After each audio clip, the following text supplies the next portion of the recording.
across the UK, on DAB+, on YouTube, on your mobile, and on your side.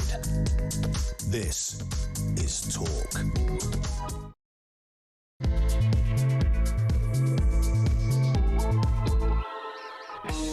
Good morning. Your weekend sort of begins here. Well, it is Friday. You may as well start getting yourself in the weekend vibes, whatever that means for you. I'm going to try and help you get there, gently easing you into my 3 days here in the hot seats, 10 to 1, Friday, Saturday and Sunday. I've been looking forward to it all week. It's a pleasure and an honour to have your company, and so much has been going on since we last hung out together. Has it not? Is it going to happen? Will there be a leadership contest? Who's going to be part of it? Here we are, plunged once again into a psychodrama. And the whole time, the country's just neglected. We're just left behind. No one cares about us. Don't you mind the fact that gilt yields are off the charts? Don't you mind the fact that interest rates are soaring because of all the instability and uncertainty? Don't you mind the fact that there are migrants attacking women? That there's worklessness that is unprecedented and off the scales, that businesses can't function? Don't you worry about that. You play your games. Because here's my thing, okay? Dear Labour Party, dear all MPs of the Labour Party, do you think you're making history? Is that what this is all about? With your sad, pathetic, arrogant little letters. You know, they all seem to follow the same format, I've noticed. They start off with all of you saying, aren't we wonderful? We're doing all these brilliant things. I'm delivering so much as Health Secretary. Look at the record results I've had in my department. All of you people should be bowing down and worshipping at my success because I work so hard, I get it, and I've sacrificed everything. And now I'm going to sacrifice my own job because it's the right thing to do. Do you think you're making history? Well, I agree. You are. Now let me explain why. Because we see through you, your venality, the vainglorious posturing, the performance politics, where you seem to be the messiah who knows how to fix things, except nothing gets fixed, does it? The hypocrisy. You tore your predecessors apart for faction fighting, for musical chairs, for political parlour games instead of proper pragmatic policies. And you're no better, are you? Well, let me send you a message, because all of you seem to think that the real crisis facing your party is the fact you're not left-wing enough. Dear, oh dear, will you never learn? Are you still not listening? Really, do we need to come and clean your ears out? Do you not get it? Do you need a frontal lobe transplant? Because let me spell something out. You didn't win the last general election. You got it by default because no one wanted to vote the Conservatives. They didn't want to vote the Conservatives because they presided over record levels of immigration. You're doing the same.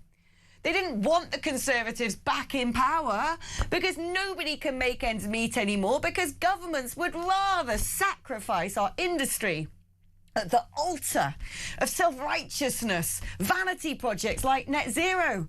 You're doing the same. The people were fed up with feeling that in this country they didn't matter, that they were back of the queue, that we have to beatify the stranger while demonising the native. You're doing that even more.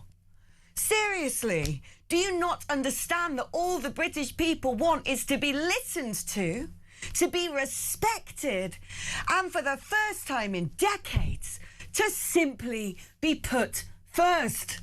Because that is supposed to be your job, and you're not doing it. Oh, you can change leader as much as you like, but until you truly listen, until you truly serve, until you can admit you've been wrong for decades, that all of this woke policy making, this globalism, this nicey-nicey socialism that makes you so popular among your elitist cohort is bankrupting this country. You can change whoever sits in number 10. You're going to be gone, all of you. You'll be sacked. We're not just tired. We're not just fed up. We're just not going to be taken for granted any longer. You know, when we look back at these tumultuous times in history, when we cast our eyes back over the death of Britain, when we wonder how it was possible in half a century, we went from being a great nation on the up, thriving city of London, money in our pockets, positivity, a culture we loved, cool Britannia, that how all of that just turned into rubble over the period of 4 decades, 5 decades. When we look back at how this once great nation has been sold down the river, how our girls have been victimised, how our industries have been destroyed, how our culture has been vandalised, how you've defiled our institutions, how you've robbed us of our wages, how you've beatified everyone, every other culture, every other country, while vilifying us, denigrating our veterans, besmirching the backbone, the alarm clock Brits who wake up and pay their taxes. Oh, how you've smeared us, how you've desecrated our own history, how you've rubbelised this once great nation. We're going to ask, what possessed these narcissistic, ignorant, weak, sociopathic and corrupt politicians? And you're right, you will go down in history because your name is going to be on that list. Mark my words, you better wake up because we have. And your time, my friends, is coming to an end. What are we going to do about this absolute shower in Downing Street, on the green benches? Same old, different coloured rosette, same old, sad, arrogant, ignorant politics. Let's speak to Philip Kisserly. Has he got the answer? Senior Fellow of the New Culture Forum. Philip, I mean, here we go again. Here we are. Do they think they're helping things? Do they think we're looking on them admirably as these sort of brave people quitting their jobs, writing their long letters, the epistles of fortune of the future of this great nation? Are we all clapping a round of applause for Wes Streeting's incredible sacrifice? Are we salivating over the prospect of Andy Burnham, who ain't even quitting his job, will throw us into a load of chaos while we have no government, knowing he can go back to be Mayor of Greater Manchester? Do these people think that we are happy and grateful that they're our politicians? Seriously? Because when you read their letters and their social media and listen to their interviews, you'd think that we're there cheering them from the rafters. Like, what are they? Well, I mean, first of all, you read these letters and you do get that little bit of sick in your mouth, don't you? A little bit? You know, that's what happens, and it's the same kind of self-aggrandizing nonsense, and there's a massive elephant on the page, isn't it? And that is that these people are the problem. That's why they cannot identify and articulate the problems that are facing this country. And it's actually very simple, right? We are facing mass immigration, which is killing us. Yes. We are facing Islamism on the streets, which is killing us, and we are facing identity politics, which is killing us. Now, these people, these politicians, are responsible for all of those things. So they are the problem. And if they come out for 1 second and if they write a letter saying, oh, well, you know, this stuff has happened and we've got it completely wrong, then they obliterate themselves. They obliterate themselves as an identity and as a cohort of people who are harming this country. Because once they admit that, where can they go? Because for them, politics is identity. It's in the name, isn't it? It's identity politics. So they just say not only have they got everything wrong, but who and what they are is wrong as well, because they represent LGBTQI+, they represent race grifters, they represent socialism, all of this stuff. So it's terrible. I was just, as you were just saying, that brilliant monologue I was just thinking about the Who song, new boss, same as the old boss, won't get fooled again. But, I'm sure we will get fooled again. What I don't understand, Philip, right?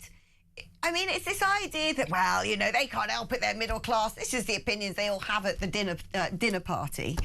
But I'm sorry, politics is so data-driven. There are focus groups. There's polling every 5 seconds of the day, like we're permanently in campaigning mode. There's news headlines. There's things that trend on Twitter. There's the opinions given on the doorsteps. There's letters, emails from constituents. So they know. They know what we want to happen. They know. There's no way that they can plead ignorance now and say, well, wait, we thought that actually being more left-wing would help. They know. But why aren't they then doing it? I can't. I'm actually losing my mind at this point, because are these people all just stupid? Because, I mean, the thing is, because you'd go like, well, they're sort of so woke, they've been brainwashed by it, all their posturing, but they will lose their seats. I don't get it. Why are they just... I mean, when you look at the class of them at the moment, the fact they're having to resurrect people like Gordon Brown from the dead, it's like night of the zombie apocalypse. And they've got all these Labour Party MPs I've never seen before writing their letters. I'm like, what about them? Are they just rubbish? They can't do any of the jobs? They're just buffoons? Like, what is this? What's in that building? Well, all of a sudden, you've got all of these people that no one's ever heard of, having their little 15 minutes of, look at me, look at me, look at what I'm doing, look at me, I'm here. It's like a child being on a television show for the first time, I think what they're doing, it's what we've had in this country for about 30 or 40 years now. And what they always do is invite us to participate in this fiction of what we all pretend, or what they all pretend the country is. Diversity is our strength. Men are women and women are men, and we all play along with that because that's somehow British and that's great. And it's all absolute garbage. It's all putrid nonsense, and no one believes it. Now that, I think, is a really dangerous situation to be in, because you can only play the insanity fantasy card for so long. And what happens is, the more the pressure builds, and you can feel it on the streets, all you have to do is go into the town centre. The more the pressure builds up in this country, the more people say, it reminds me, I used to go to Hungary as a child to see my family in the 1980s. And it reminds me of that kind of thing, this oppressive regime foisting this nonsense, crazy mental ideology on the populace. They can only do it so much. And we're getting to breaking point. And what's going to happen is that people are just going to say no. I mean, first of all, I can't believe it's only a week since those last elections. It feels like an eternity. So much has happened. This idiot gives his reset speech. I mean, anybody with any sense should have said to him, Keir, mate, cocker, son, don't do it. You'll mess it up. You'll really mess it up. And of course he did it. And of course he messed it up. And now they're looking at political oblivion, Armageddon, and still they cling to the fantasy. And the answer, Alex, is they have to, because if they do not, it's all going to explode anyway, because they admit not only that they got it wrong, they admit they've been abusing us. They admit that they've allowed women and girls to die literally and be raped at the altar of political correctness. And that's appalling. I mean, look, you and I both know, right? If Andy Burnham really wants to be Prime Minister, there is one thing, and one thing alone, that he has to do. He has to get behind a lectern and say, I will completely have a radical new agenda about welfare, about immigration, and about net zero. It's all gone. It's done.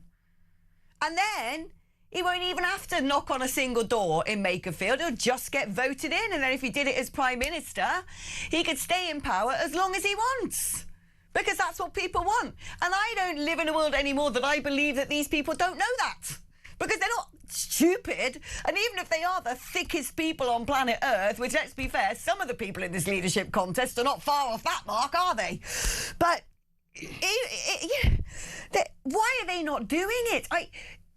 It doesn't make sense to me anymore. It doesn't make sense.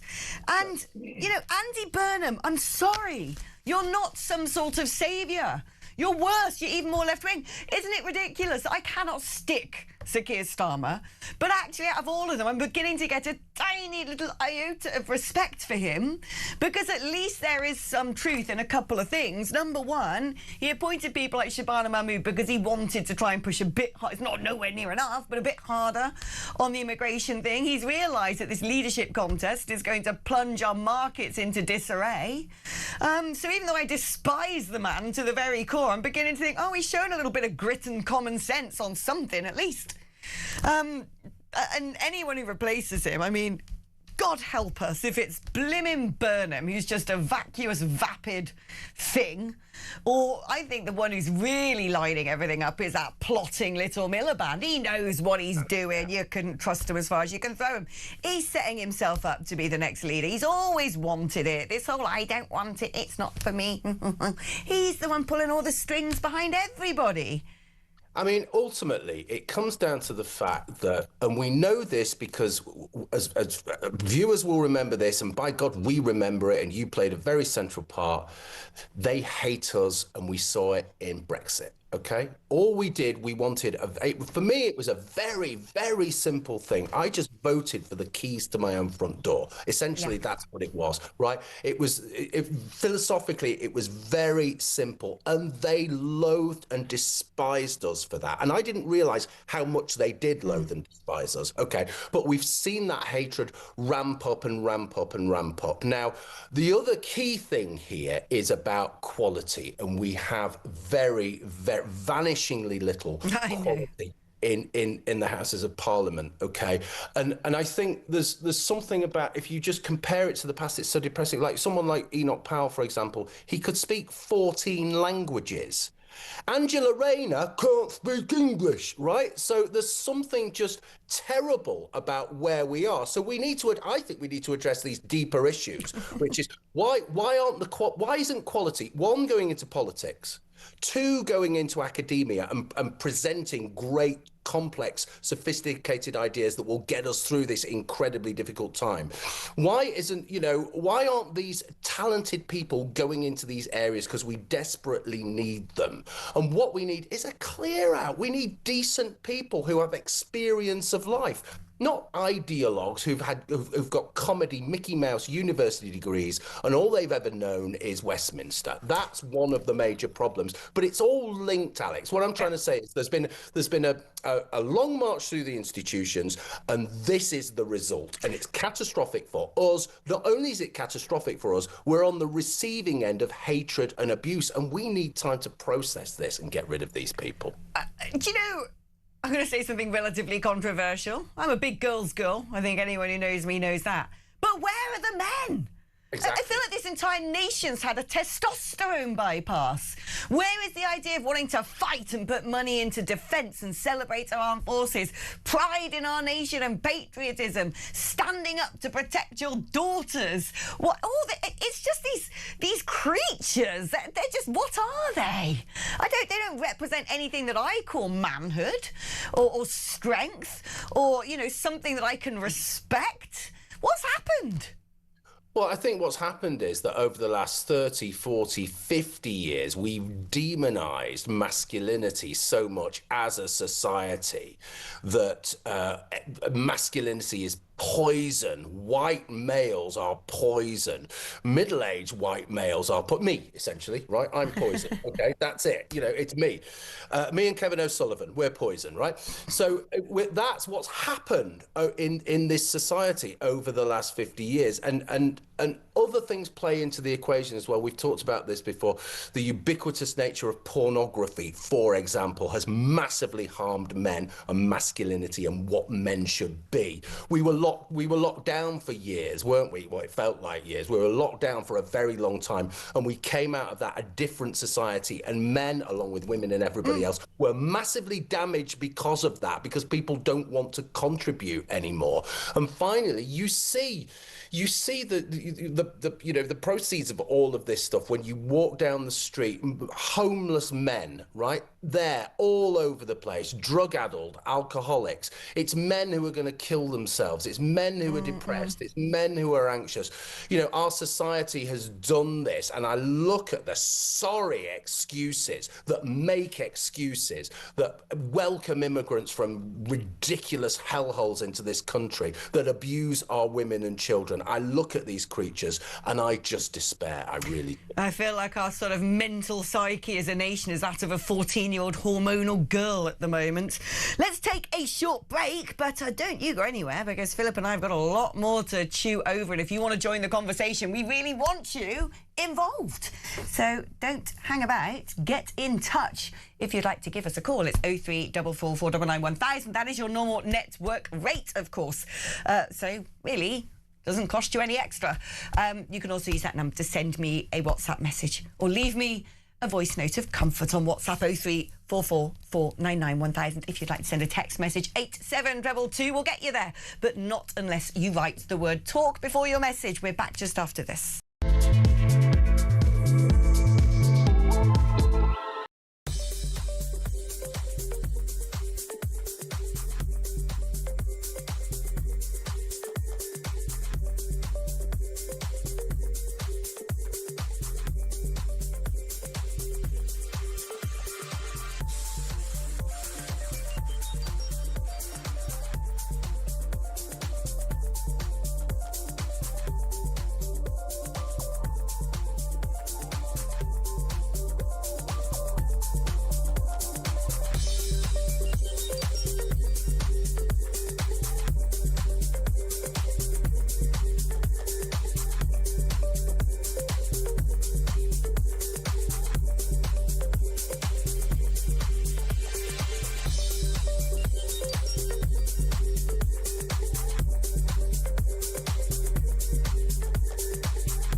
Breaking news this morning revealed that under the Terrorist Act, 242 people were arrested in the year to June of this year. That's something you can indulge in as to all the people who aren't going to prison because, well, there's no prison spaces. So this is a Talk exclusive we've been looking at.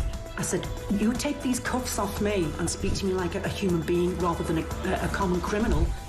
You're just left wondering, does these people who lead us actually hate Britain? Yeah. Do they not love our country and everything that we've stood for?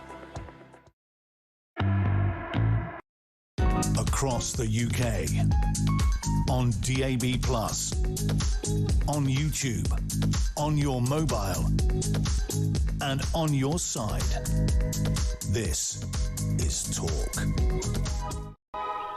Hello, welcome back. Shall we crack into some messages and voice notes already? First of all, Ian sent me a message saying, what's wrong with net zero? Really? Everything. Are you a climate change denier? It's not a religion. I'm sorry. It's not. Are you a denier? Are you a believer? You know, scientists can deal with that. What I want is to look at the real-world implications, i.e. highest energy bills in the world. People dying because they can't put their heating on. Industries being decimated because we're basically writing a giant charity check every single week to China to buy technology while they use fossil fuels. In fact, did you not notice Donald Trump went over to speak to Xi Jinping recently? And do you know what they've shaken hands on? That's right, China's going to import a load of American oil because at the moment it's difficult to get Iran's oil. So if you want to deal with your whole little religion of net zero, I suggest you get on the phone to Xi Jinping, right? Meanwhile, the world would have a fit. Would have a fit if American B-1 bombers started targeting Iranian oil fields, because that would be considered a crime. It really would. And yet Ed Miliband is doing the same here. He wants to plug all of our oil wells so no future government can access them either. And we're having to pay for it. And we haven't got checkbooks big enough. So if you want to know what's wrong with net zero, do you want an Earth for your grandchildren and their grandchildren? They're not going to have one anyway at this rate. They're not even going to have a country. Are you paid by the oil industry? If only. And on that note, dear oil industry, if you'd like to send me a check in the post, I'd happily bank it, and then I will give it to all the people who've lost their jobs because of net zero. OK? That's the problem with net zero. Ian, it ain't some sort of religion. There's not the high priest of climate sitting there ready to smote anybody who doesn't sign up to the whole principles of let's totally deindustrialise and throw Grandma Miggins on the, bonfire while we're at it. Madness. Let's have a voice note from Rob. 2027 for a general election doesn't look that ridiculous anymore. The best they've got is Andy Burnham. And if he gets roundly rejected in a few weeks' time, can't even get a seat. I mean, what does that say? No one wants Keir Starmer. The members don't want West Streeting. Angela Rayner already backed Andy Burnham last week, so she'd be a second option. They're just working their way down the list. That can't go on. I know, actually, it makes me want to read Betty's messages. Labour are so useless and weak, they can't even run a coup properly. Exactly. Says everything. Right, let's bring Philip back in, because there's a couple of stories I've spotted that I want to talk to Philip about, because we always get our teeth sunk into some of the juicier topics knocking about.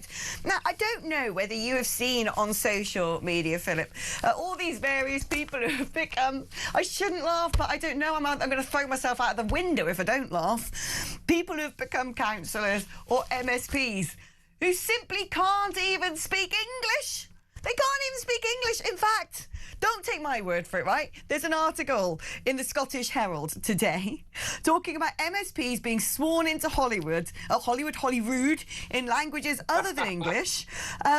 So there's 64 first-time MSPs all swearing themselves in, and then the statements have been made in a variety of languages: Scots, Gaelic, well, that's nice, Hindi, Polish, Mandarin, French. So Anasawa himself, Arabic. You've got, and more Arabic. Mandarin, French, Dutch, more Arabic. Hindi. I mean, then there's lots of Gaelic in this, and that's fine, I don't mind that. But what are we? Some sort of, outpost of the UN? Right? What is going on north of Hadrian's Wall? Why do most, about a quarter of the chamber up there, not born here, don't even speak English as a first language? Why are we actually going to foreigners? Please rule us. What? It's the insanity that I talked about, isn't it? And what we have is, this is what happens with multiculturalism. What we have is a Babel where not only can people not understand the language, we don't have one language that binds us together anymore. All you have to do is look at some of the London tube stations, for God's sake.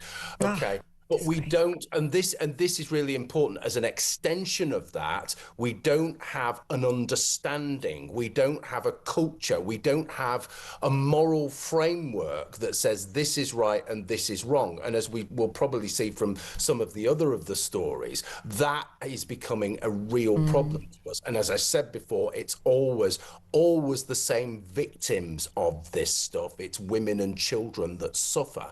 But that Babel, cultural and linguistic Babel, is only going to get worse. And that is terrifying. It's one of the real problems, the underlying problems, why this country doesn't function anymore. And talking about Scotland, all you have to do is go to Glasgow. Glasgow used to be the most amazing city. And now it's rife with, one, with crime, but two with immigrants and the housing. There's a housing crisis. And And that idea of Babel and nobody speaking the same language, it's probably one of the biggest problems in the country. So they are just making the problem for themselves, and that's the problem. Now, I could cry when I open the newspapers every single day now and see yet another ghoulish, harrowing story of what's happened to a young woman or a girl at the hands of a man who has come in from a vastly different sort of country to our own.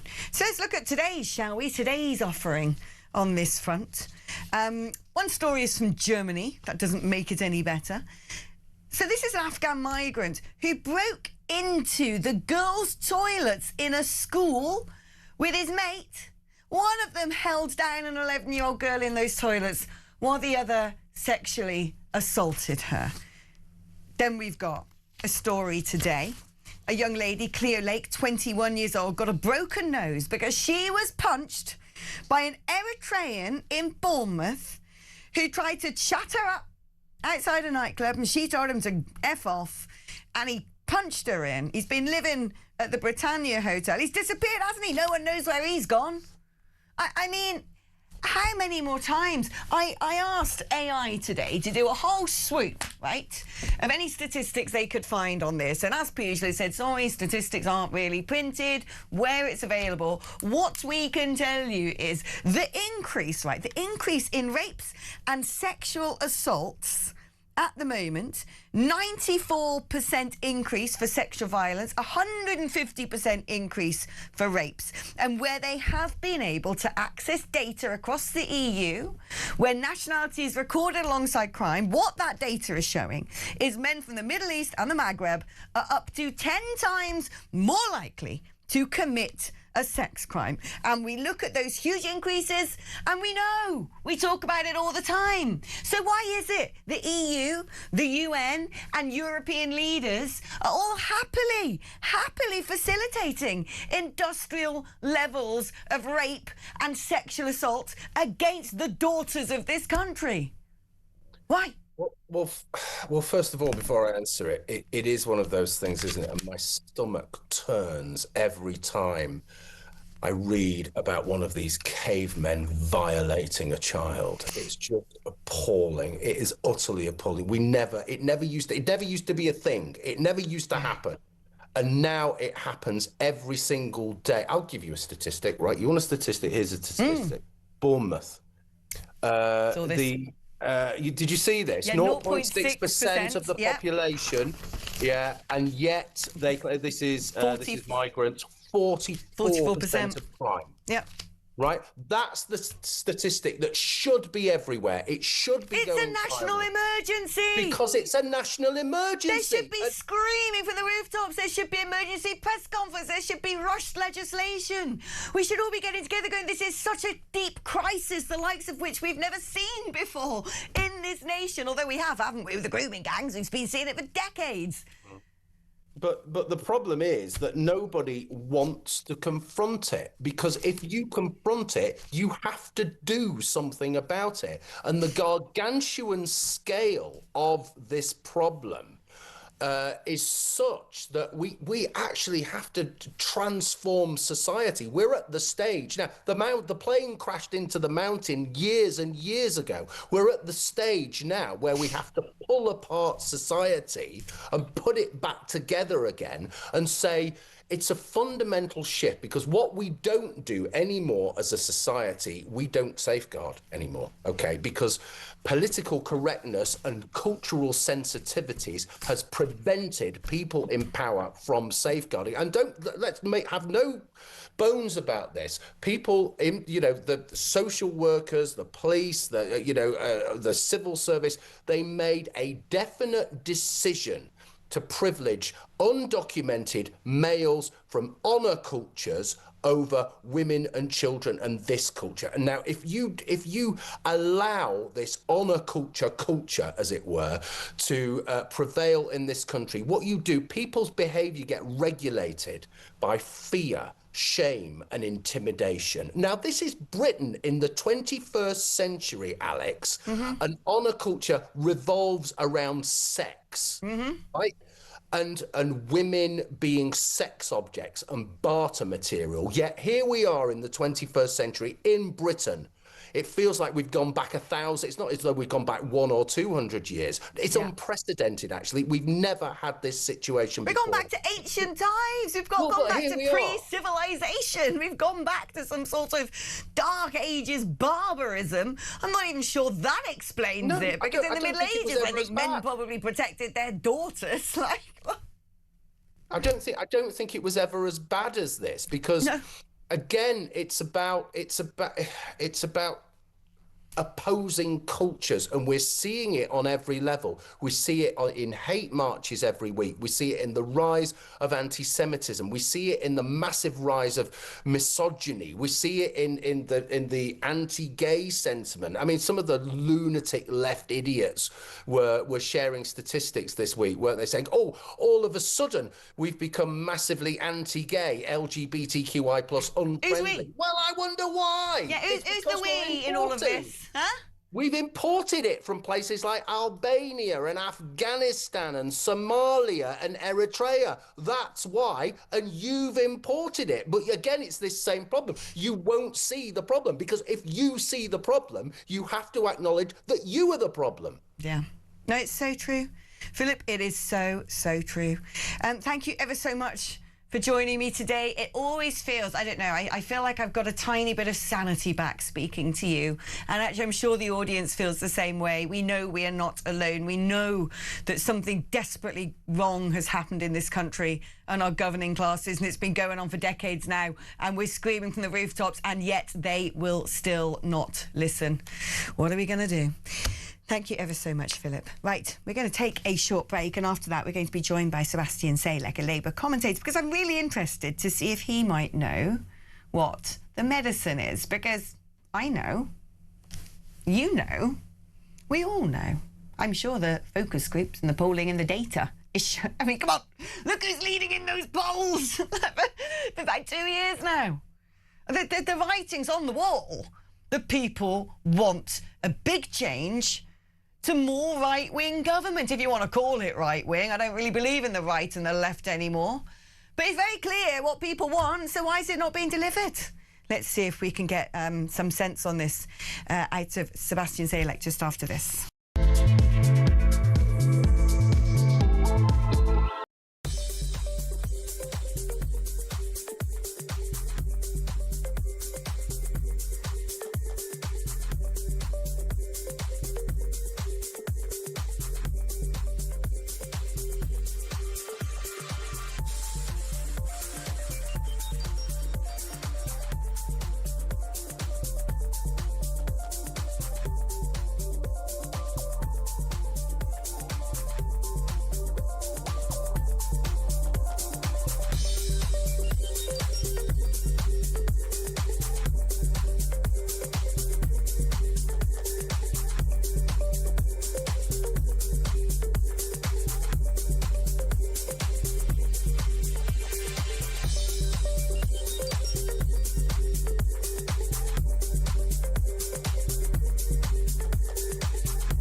Across the UK, on DAB+, on YouTube, on your mobile, and on your side.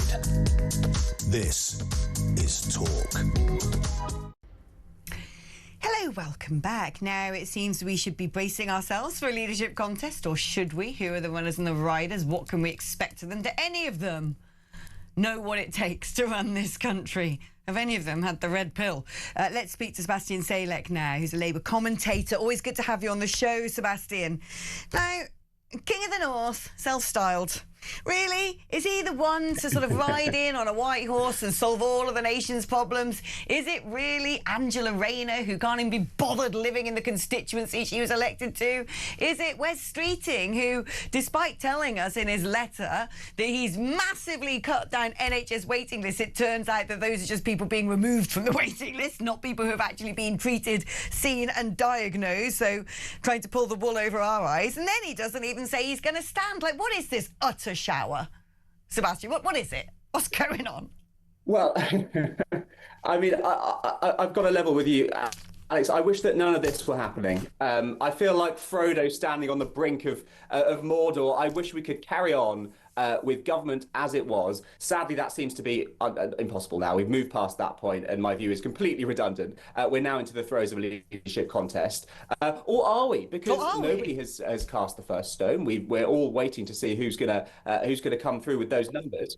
Well, this is it. Nobody seems to have gone yet. I really worry about how this is going to play out, because there are so many hurdles for Burnham to jump if he does want to get into number 10. And as you alluded to earlier, reform is in the way, and this could be really, really humiliating. Look, if he makes it, fantastic. But if not, I think it's going to plunge the Labour Party into even more crisis. From where I'm sitting, I just want to say to him, how dare you? How dare you sit there knowing you've got your job to go back to if it doesn't work out? You haven't stood down from being Greater Manchester Mayor. No, you're still living off the public purse. And as far as I can tell, you're not really focusing on that job, are you?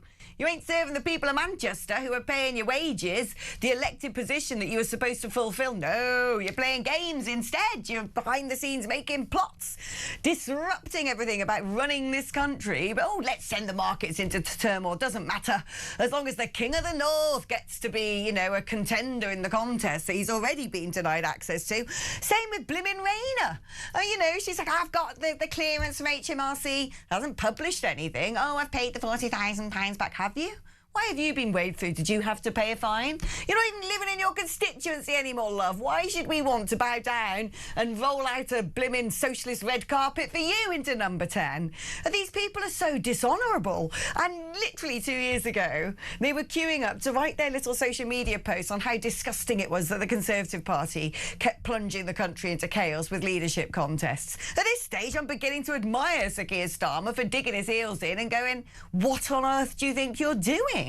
But what I want to know is, I'm not exactly an expert on the Labour Party.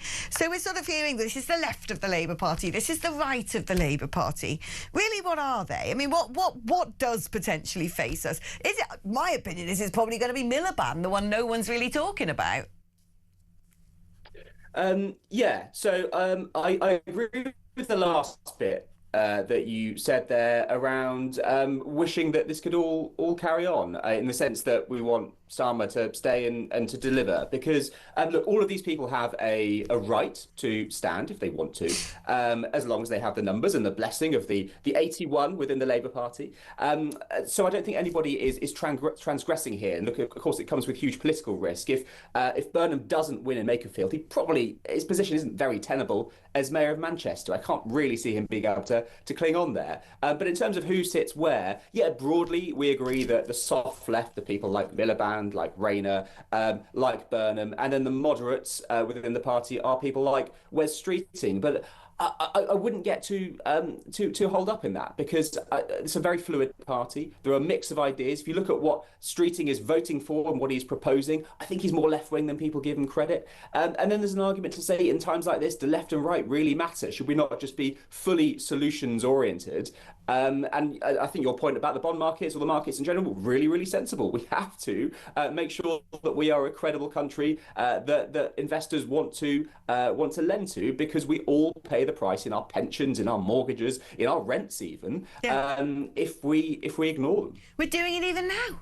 I'm sorry, but we're paying through the nose already with the increase in interest rates, with the increase in energy bills, for all of this posturing and politicking.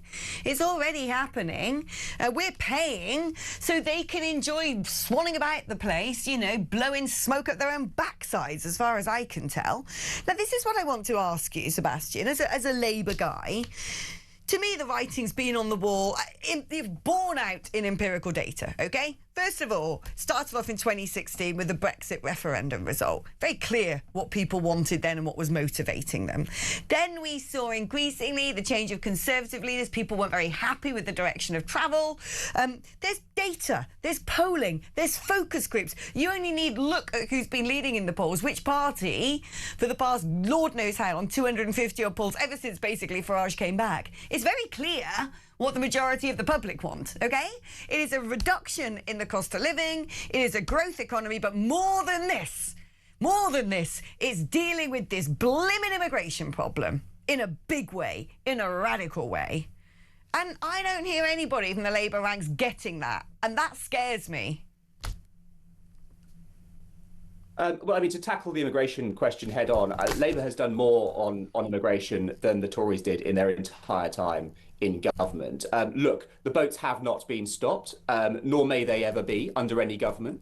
But the pipeline in between is going pretty well. You've got the backlog going down, you've got appeals down, you've got approval rates down, you've got enforced removals up. All of those data points are trending in the right direction. But the point is this, Labour won a mandate for 4 or 5 years, only 2 years ago, and it is their right to serve that. So yes, there will be people listening to this programme who are clamouring for a change of government. The reality is they're probably not going to get it for a while, and when they do, they're going to have their say. If they want to vote for reform, they're very welcome to do that. The question I would ask is, do you really know what you're voting for? Because when I come on Talk and on other channels and I speak to reform representatives and I ask them, what is your policy actually? What is your policy on the economy? How are you going to get spending down? They can never answer me in concrete terms. It always goes into incredibly florid, imprecise language, and that really, really concerns me.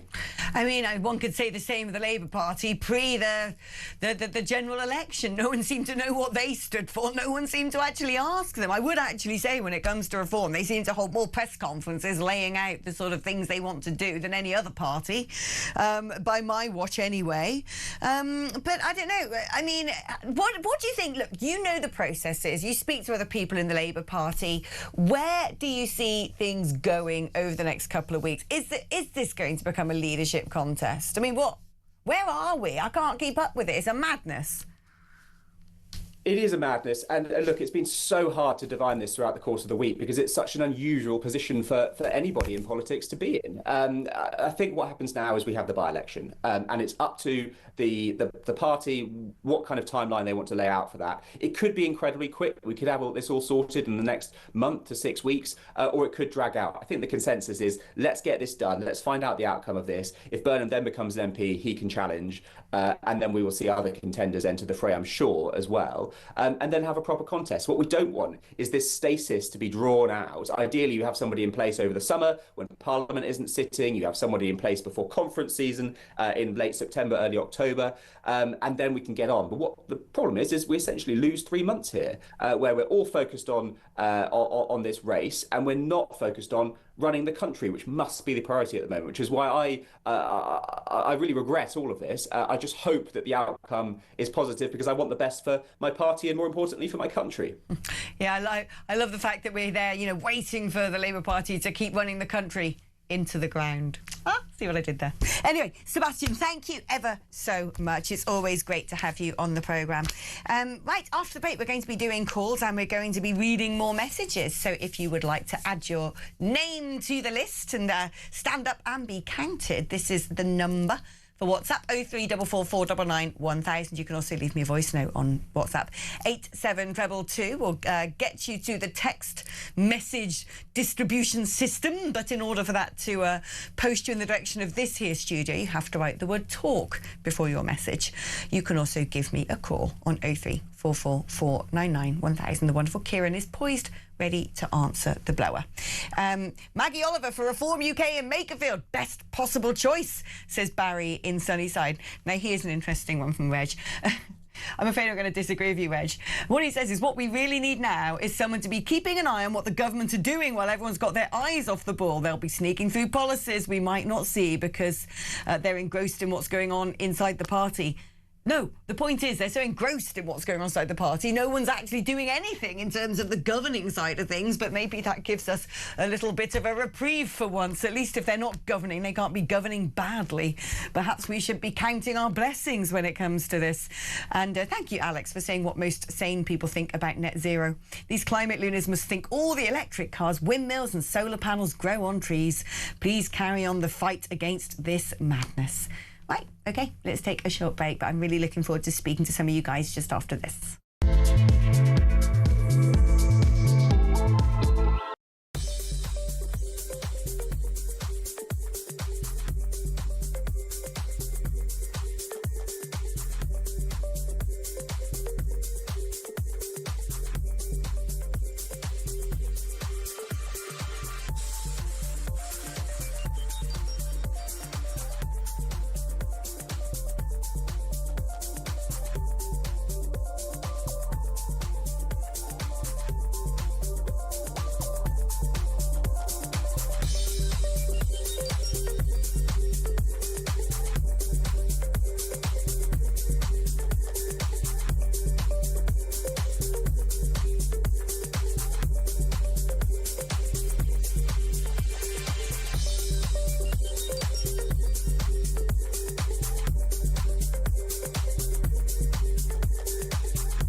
Some breaking news this morning revealed that under the Terrorist Act, 242 people were arrested in the year to June of this year. That's something you can indulge in as to all the people who aren't going to prison because, well, there's no prison spaces. So this is a talk exclusive we've been looking at. I said, you take these cuffs off me and speak to me like a human being rather than a common criminal. You're just left wondering, does these people who lead us actually hate Britain? Yeah. Do they not love our country and everything that we've stood for? Across the UK, on DAB+, on YouTube, on your mobile, and on your side. This is Talk. Hello and welcome back. Let's do some messages. Let's take some calls. Claire, my lovely Claire in Buckley in North Wales. Good to hear from you. Morning, Alex. So glad to be watching live again. We've been in Mexico for the last 2 weeks. I'm not going to pretend I'm not jealous. I'd be lying to say we're glad to be back to this shower. But we have missed listening to you. Well, that's nice. I was belly laughing yesterday to think Burnham can stand in that constituency and get a guaranteed win. The likelihood is Reform will win the seat in a by-election. Goes to show how out of touch the Labour lot really are. I tend to agree. Oh, it'd be a good sock in the face, wouldn't it? Hi, Alex. I bought my 15-year-old daughter a rape alarm. Hopefully, she'll never need it, but it would give her some chance to escape if she ever did. What a mad, bad, crazy world we live in. That's horrifying to learn that, Angie. But, you know, I saw my best friend yesterday who's got daughters, including a teenage daughter of 16 years old, and she was telling me of what her daughters had to endure in London. I mean, I can't talk about the things that have gone on air at this time of day, I don't think. Sort of things that are being said and gestures, but it's almost every day now. And it makes me feel murderous. If I'm honest with you, it makes me feel utterly repelled. All right. OK, let's do some calls. Let's speak to Barry, who's in Norwich. Good morning, Barry. Good morning, Alex. How are you? I'm well. I'm holding up OK. How are you doing? Well, I listened to your opening speech, and you speak for millions of people in the country, and hallelujah for you. Yeah. Oh, well, thanks. No, it's all right. Not much I can do about it, I'm afraid. Well, I know. Yeah, well, you know, I live under a Green council at the moment, so there you go. Oh, I'm already living in a meadow. Yeah. A mouse. So, yeah, but I just want to get back to the Conservative Party and the Labour Party. I don't know if you remember the chocolate bars, marathons, and bars and packets of Opal fruits there when they changed their name. Yeah, from marathons become Snickers and. Yeah, well, there you go. That's just what the Conservative and Labour Party are. They're just marathon and Snickers, the same bar of Do you know what I mean? Yeah, you get with this Andy Burnham character. How arrogant is this man? Do you know what I mean? Yeah, right. To think that he can swan in somewhere and just take the seat and just walk into Downing Street as Prime Minister. That's not a career politician. I don't know what is. Can you imagine anyone else in any other job doing that? If you're in the private sector and you have a very privileged job and you're actively saying out loud, if you're the CEO of some company and say, well, I might become the CEO of this company instead. I'm going to oust the current CEO. I don't want to be CEO of this nonsense anymore. I'd rather be the CEO of that. The company that had him as, on their board or as their director would be like, well, go then. F off, we're not going to pay you anymore if you feel that way. And the same thing if, someone else in any, especially a public position, taking the taxpayers' money, was saying, well, yes, it's all good and well, but, talking out loud to everyone, to the whole world, how, well, you probably don't really want that job anymore. I mean, the problem is jog on then, son. He hasn't even given up the mayoralty of Manchester, has he? So he's thinking, if I lose that election, I just walk back into the mayoralty of Manchester. Exactly. It's just crazy, man. I'm like, what? It's disgusting. It is so arrogant. It is so conceited. What world does he live in? Does he think we're looking at him thinking he's so honourable? That's the man we want running the country?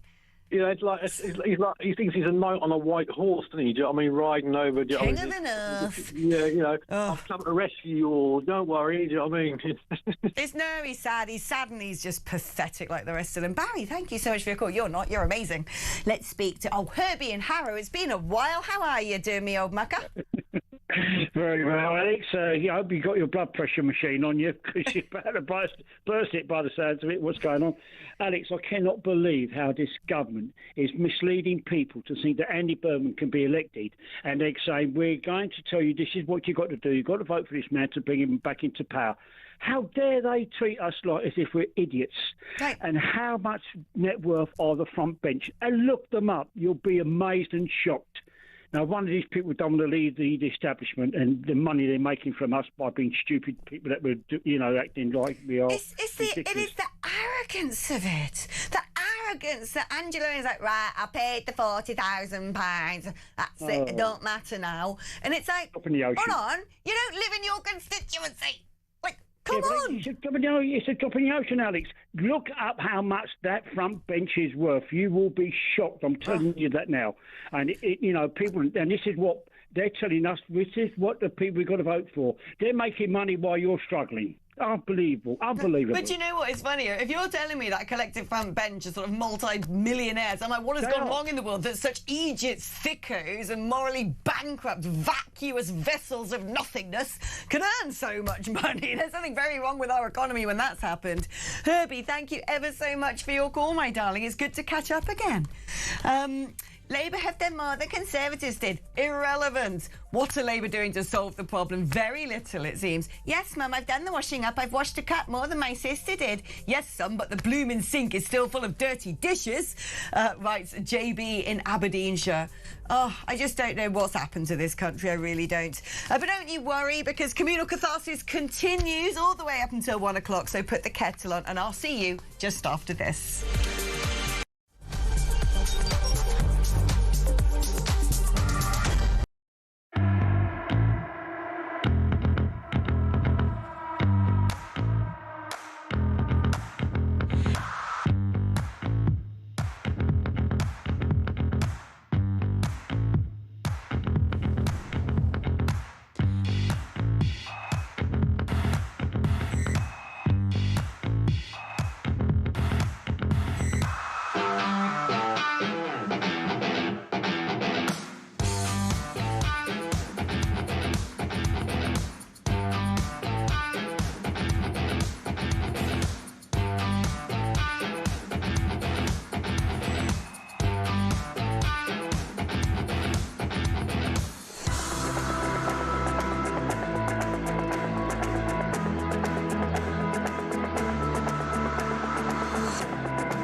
across the UK.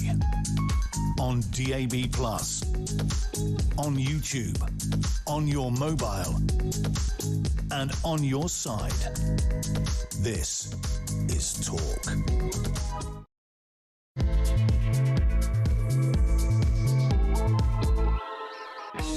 Hello, welcome back to the show and welcome back to Clown World Britain, because if you thought the musical chairs, the parlour games, the faction fighting, the psychodrama was a thing of the past, that we maybe weren't going to change Prime Minister every 5 seconds, then you thought wrong, didn't you? Despite the Conservatives saying, well, you know, Labour Party are going to be a disaster, the Labour Party are like, well, the adults are back in the room. We're going to do things sensibly and seriously. No, you're not. Just so happens got a bit of breaking for you. Should come as no surprise to anybody who follows politics. But Labour Deputy Leader Lucy Powell has said she's backing Andy Burnham, saying there's no point blocking him from standing. She wants him to be Prime Minister. Well, that was always the case, wasn't it? Because when Angela Rayner lost that position, because, I don't know, didn't pay her tax, did she? They went out to the membership and Lucy Powell got it. I think much to the chagrin of Sir Keir Starmer, because we've known for a long time that her bestie mate up in the northwest is Andy Burnham. So it was always on the cards that she was going to do this again. A woman without much spine or moral clarity, in my eyes. Let's speak, shall we now, to Paul Embry, trade unionist and author of Why the Modern Left Loathes the Working Class. They just loathe us in general, it seems. They loathe democracy. They loathe decency. I mean, can you just explain why they think this is a good idea? Any of them. Why they think that playing this game of changing the leader is going to change anything. Good morning, Alex. I wish I could explain it. I mean, look, Keir Starmer is clearly very unpopular. There's no doubt about that. And there's a case to be made that the party would get some sort of bounce in the polls, as parties often do when they change leaders. But I fear that without an ideological overhaul, some real shock therapy, then that bounce will be minimal, and the Labour Party will face the same problems that it's been facing for a number of years now, which is the hemorrhaging of support in working class communities. And until it adopts a programme and an attitude that shows those communities, those, if you like, traditional working class communities, that it doesn't hate them, it doesn't see them as a mob, it doesn't see them as a threat, it doesn't treat them as an embarrassing elderly relative, then there's very little chance, I think, that those people are going to flock back to Labour anytime soon. And that was in many respects, Alex, that was kind of embodied in the resignation statement of Wes Streeting yesterday, where, considering, you know, the local elections last week, how Labour got absolutely hammered in its one-time heartlands in those traditional red wall communities, in his election statement, he started talking about a dangerous English nationalism, and he was attacking reform and calling Brexit a disaster and criticising Starmer for his Islands of Strangers speech, all of which actually the Red Wall would have a lot of sympathy for in terms of those comments, and many of them obviously voted for Brexit. Many of them think when it comes to English nationalism, why is that so wicked and evil? But Scottish and Welsh nationalism is absolutely fine. So until the upper echelons of the Labour Party understand these things, then frankly, it's doomed. The party's doomed. And this is the thing, you know, you talk about the Red Wall, and I know exactly what you're saying, and I agree with you, but, you know, it's sort of distasteful, isn't it, that they look upon us, as do the Tories actually, as blocks to be won or lost, as numbers, as games to play, rather than just looking at us as a country, as a body of people. And you're absolutely right here. When you talk about the Red Wall, what we're talking about is the backbone of Britain. What we're talking about are the people who aren't the privileged, who aren't the metropolitan elites, the people who need our attention the most. The people who need to be listened to the most, the people who have been the most hard done by. And what I don't understand is, if you look back through history, the Labour Party were the original Brexiteers. It was the Tories who loved the idea of, you know, wonderful Europe and all the big companies all getting together and could all sort of, you know, make decisions as one and see everything through the prism of sort of, you know, profit margins. It was the Labour Party decades ago who sounded the alarm over things like open door immigration, saying it's going to drive down wages and destroy our communities. It was the Labour Party who were the anti-globalists who didn't do everything according to what big business wanted but stood up for the shopkeeper. But this Labour Party, this lot, do the opposite and have decided somehow that all of those principles that got them the red wall vote in the first place are now somehow bankrupt or right-wing. And I wonder, right, do they not get this? Because they must do. Because even if they're absolutely bereft of intelligence, even if they've somehow lived in a world where they've never come into contact with the ordinary constituent, even if, I'm sorry, but politics is so dominated by constant polling, even out of election time, by focus groups, by data, that it's blimmin' obvious, at least since the Brexit referendum 10 years ago, for the last decade. It is obvious what people want because they're screaming it now, screaming it in desperation. And yet when I read all these resignation letters, the Labour Party seem to think the problem is they've not been left-wing enough. Well, a couple of points to pick up on there. I mean, first of all, certainly there's been a massive ideological shift in the Labour Party and the demographic of the Labour Party over the last 30 or so years. It's become a party of and for the professional and managerial classes. Now, in terms of the position on immigration, it's absolutely true that control of the labour supply was once upon a time a policy accepted by vast swathes of the Labour Party and the trade union movement, because they knew and understood that governments needed to be able to regulate the labour coming into the country so as to be able to plan around things like employment and housing and welfare and to protect wages from downward pressure and so on. And actually, the open borders position was a position of Trotskyists and anarchists, essentially. It was very much a fringe position. Now that has completely reversed. And I was in the hall at the Labour Party conference in 2018 when the Labour Party adopted the policy in favour of a second referendum on Brexit. And I remember listening to the speeches as speaker after speaker was getting up and, you know, being applauded to the rafters when they called for a second referendum. And when one speaker got up and said, look, I'm from a constituency in the northeast and I'm telling you this might not be a very good thing because it's going to alienate some of our traditional voters, he was catcalled and he was booed. And it was clear to me then that actually the party still hadn't reconciled itself to Brexit and still hasn't reconciled itself to Brexit. And for as long as that continues to be the case, people in those traditional working class communities that voted in overwhelming numbers for Brexit will think, actually, they still don't listen to me. They've still got a tinea to my demands and my concerns. Why should I vote for these people ever again? But this is the thing that I don't know if you can explain to me. They must know what the country wants. They must know what the country needs, because they're not, you know, Derek, you know, somewhere who doesn't read a newspaper. They are politicians. They're exposed to the data, the headlines, the social media comments, the election results. This idea that, you know, that they all think going further left is the answer. It might be sort of their, you know, DNA. It might be their strange ideology, but they know it doesn't stand up to reason. They know it's completely the opposite of the medicine that the masses are crying out for. They must know that. And they must want to keep their seats because, you know, they're politicians. So why are they still not doing it? This is the bit that, you know, when people listen to this show and come on and talk about this stuff, it's the bit that I just don't have an answer to anymore. You know, without sort of putting on some tinfoil hat and going full-blown conspiracist, I think that a lot of them out there just are brainwashed. I don't know, and they must be, you know, all these backbenchers who seem to think that lanyards are the answer to everything. But the people in the senior positions in cabinet have been around the houses for long enough. They know what the public want. They know full well what the public wants. So why are they still refusing to do it? Well, I mean, in terms of going left, I think a lot depends on kind of how you define it. I certainly think there's a large body of voters in this country, in some of those communities we've been talking about particularly, who probably are to the left more on the economy. So they want to see more investment. They want to see a smaller gap between rich and poor. They want to see a higher minimum wage and well-funded public services and so on.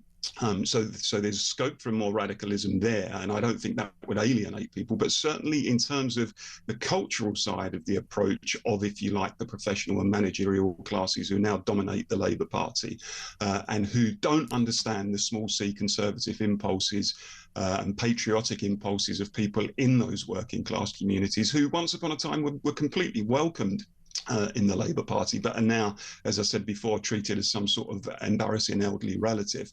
That also is where the massive disconnect has occurred. I mean, it's interesting because there is now within the Parliamentary Labour Party what's called a Red Wall caucus of MPs who have seen the threat from reform, who do understand some of this and have grasped some of this.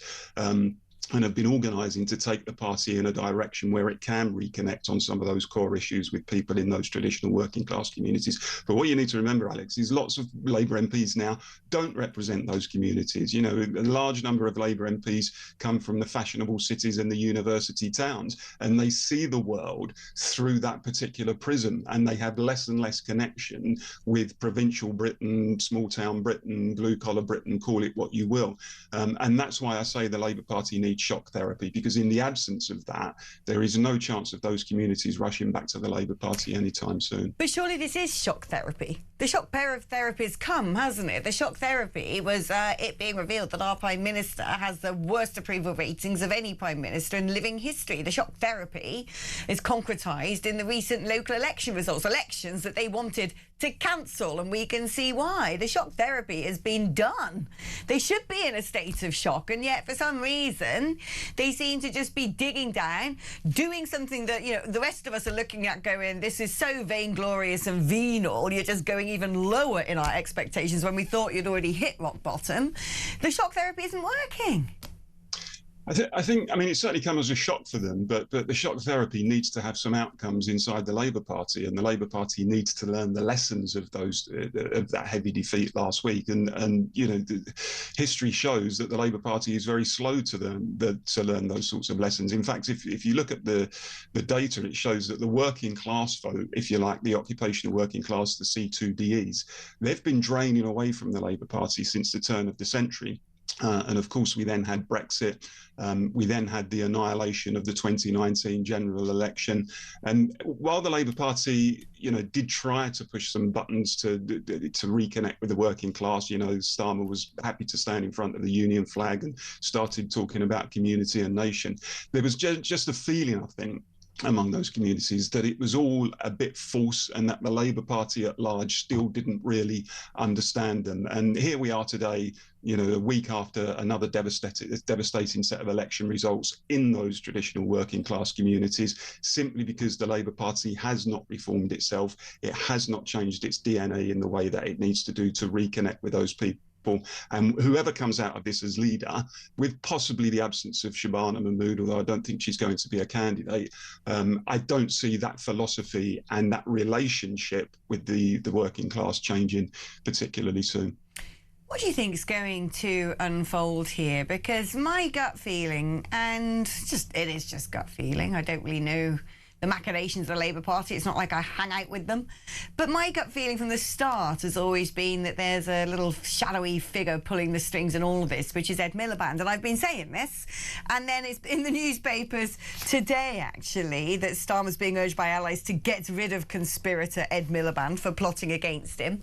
My sense is Ed Miliband's always been doing this, and that all these sort of public protestations of, no, I don't want to be the leader. Of course you blimmin' do. Everybody in Cabinet would bite the hand off whoever offered them the chance to become Prime Minister. I mean, the way I see this playing out is, let's see, Streeting essentially, I think, has sunk his own, you know, hung by his own petard, quite frankly. I feel he's done. Streeting seems to now publicly on X saying in the last few minutes, we need our best players on the pitch. There's no doubt that Andy Burnham is one of them. It seems to me that this venal lot are all now coalescing over the idea that Burnham's going to be their saviour, so they're manoeuvring to make sure they can, maintain seats in the cabinet. Well, look, I like Andy Burnham. I think he's got a lot of good to say, but the reality is that he did choose to leave Parliament a number of years ago. He'd done his time, he'd served in Cabinet, and he decided that he wanted to be the Mayor of Manchester. Now, OK, there's no rule that says he can't at some point return to Parliament, but to do it in these circumstances where he's essentially saying, I want to find a constituency and I want an MP to stand down for me just to ease my path back into Parliament so that I can challenge the leader of the party and become Prime Minister.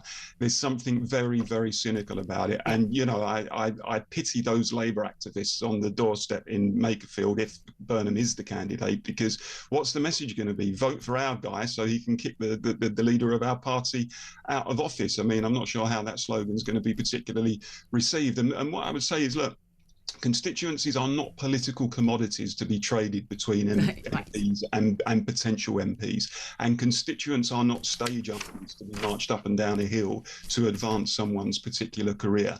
I'm disappointed at the way that this is playing out, but my best guess is that he probably will stand. I don't think it's a foregone conclusion that he'll win it. I think reform will be a threat in the seat, but if he does win it, then clearly we can expect him to mount a challenge against Starmer in pretty short order after that. I just want to say, Paul, I think you have just said a couple of sentences which is the best I've heard in a long time about constituencies not being things to be... Well, say it again, because I loved it so much. Can you just repeat it about constituencies and constituents? Because it was just chef's kiss. I said that constituencies are not political commodities to be traded by MPs to other people who they think should sit in them, and constituents should not be treated as stage armies to be marched up and down a hill to advance someone's particular career.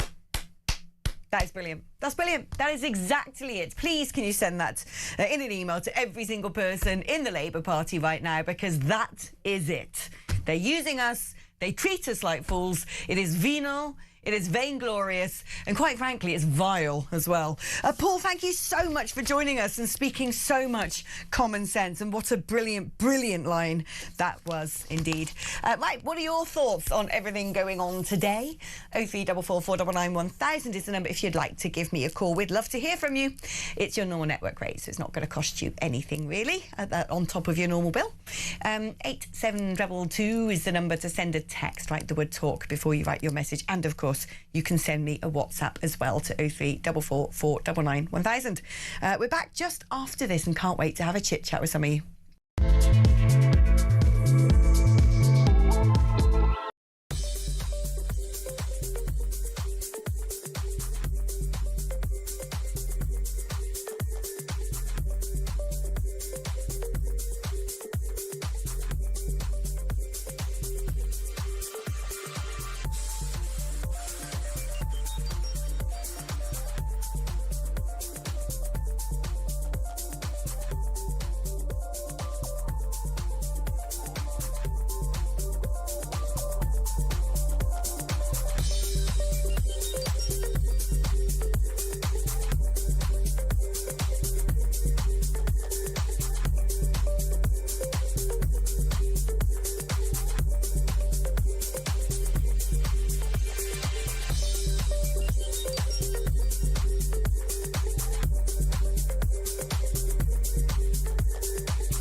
Some breaking news this morning revealed that under the Terrorist Act, 242 people were arrested in the year to June of this year. Something you can indulge in as to all the people who aren't going to prison because, well, there's no prison spaces. So this is a talk exclusive we've been looking at.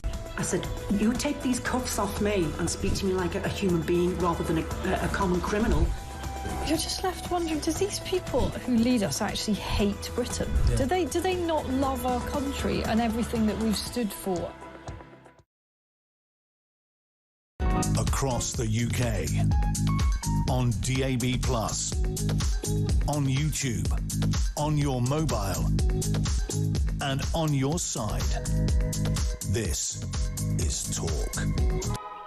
Hello, you lovely things. Let's do some of your messages and then let's have a chit-chat together, shall we? This is a long message from Katie, but I read every word and I think it's a very good one. I'll get through it as fast as I can. Hi, Alex. I think you're feeling so frustrated and confused because you're still assuming Starmer and the government have any care for democracy or what's best for the country. They don't. Don't you worry, I'm with you on that. Starmer is an ideologue and a globalist. He's far more aligned with Davos-style international politics than concern for ordinary voters. This is the bit that I think is worth reading out because it's a very important little story that's emerged over the last 3 days. The US State Department posted recently about UN-linked agencies and NGOs facilitating migration into Europe and America, which tells you this is not just incompetence, it is organised. I think Starmer has decided who he works for, and it's not the British people. I honestly think he sees the problems around migration, women's safety and social tensions as acceptable collateral damage for what he believes is a bigger global project around migration. I'm sure he'll also have a very lucrative job waiting for him with one of these global institutions once his leadership comes to an end. Yeah, well, exactly, all of that. This one's good. Stephen, who the hell do these people think they are to decide that they are the ones going to be PM and run the country? This is it, right? This is it. We're all sitting there going, oh my God, do you have no shame? Do you have no self-awareness with the way you're coming across? Seriously? And Stephen from Lincolnshire says, a country is like an organisation. If the leadership is disliked, people stop trying. They withhold discretionary effort. They become subversive. But if the leadership changes, the opposite can happen. We see it in football clubs, and it can happen to the UK under a leader like Nigel. Stephen doesn't suggest that changing the Labour leader is going to change those things, and I tend to agree with what he is suggesting. Rather sort of poignant message, this one, but I'm going to read it because it's important. Sarah in London says, Alex, please tell people to encourage their daughters and all women to do two things when travelling alone. Share their live location with someone. Keep their hands on their phones and activate the emergency SOS. It creates a loud siren and contacts the police. We need basic emergency protection messages to get out to all women now.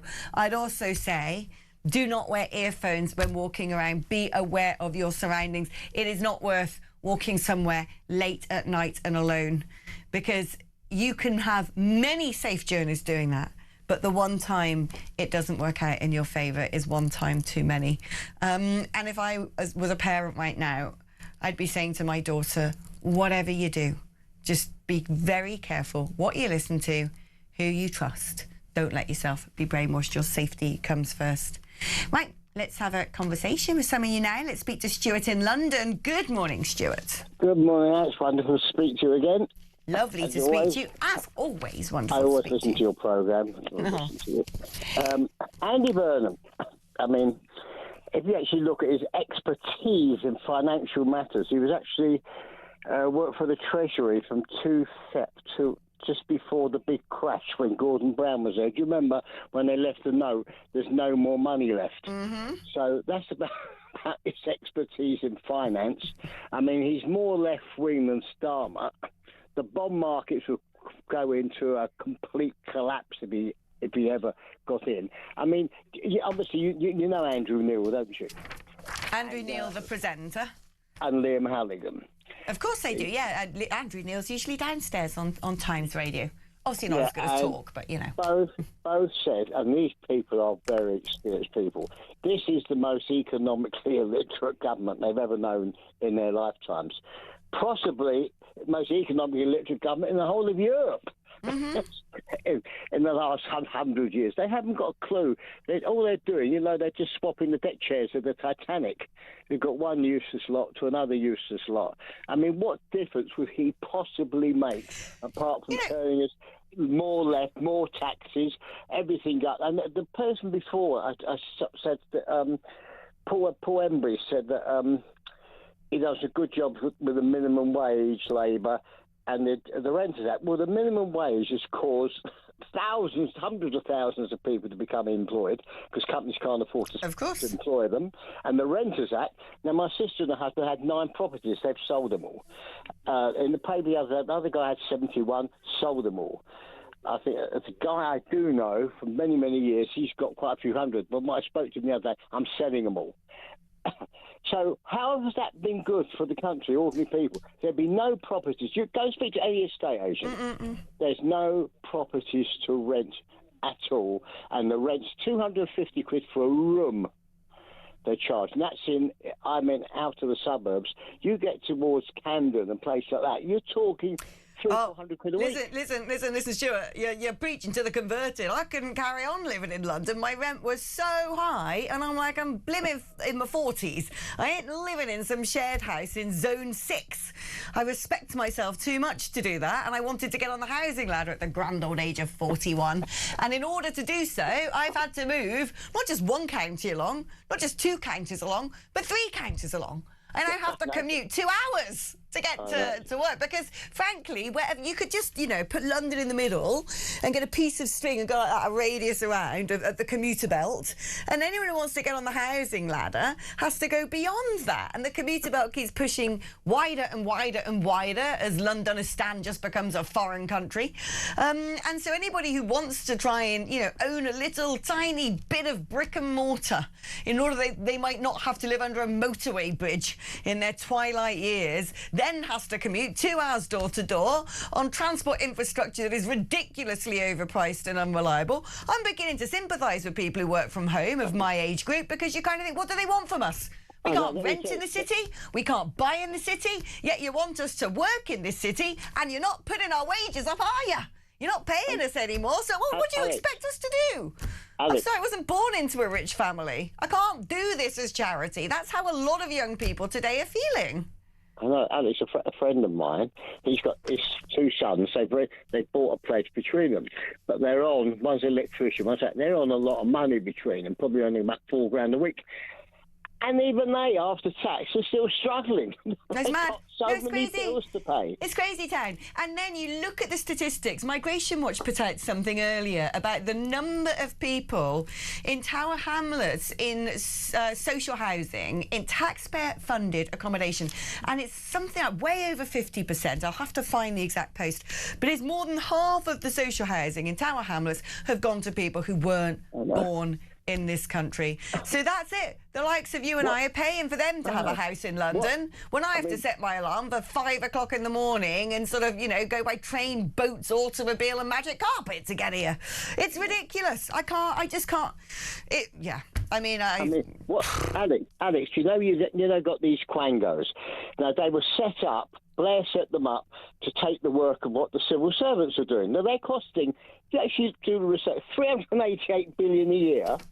But the civil servants since then have not been reduced, the civil servants. They've gone up about 40%. Oh, I know. What are they doing? Where's all this money going? What are they doing to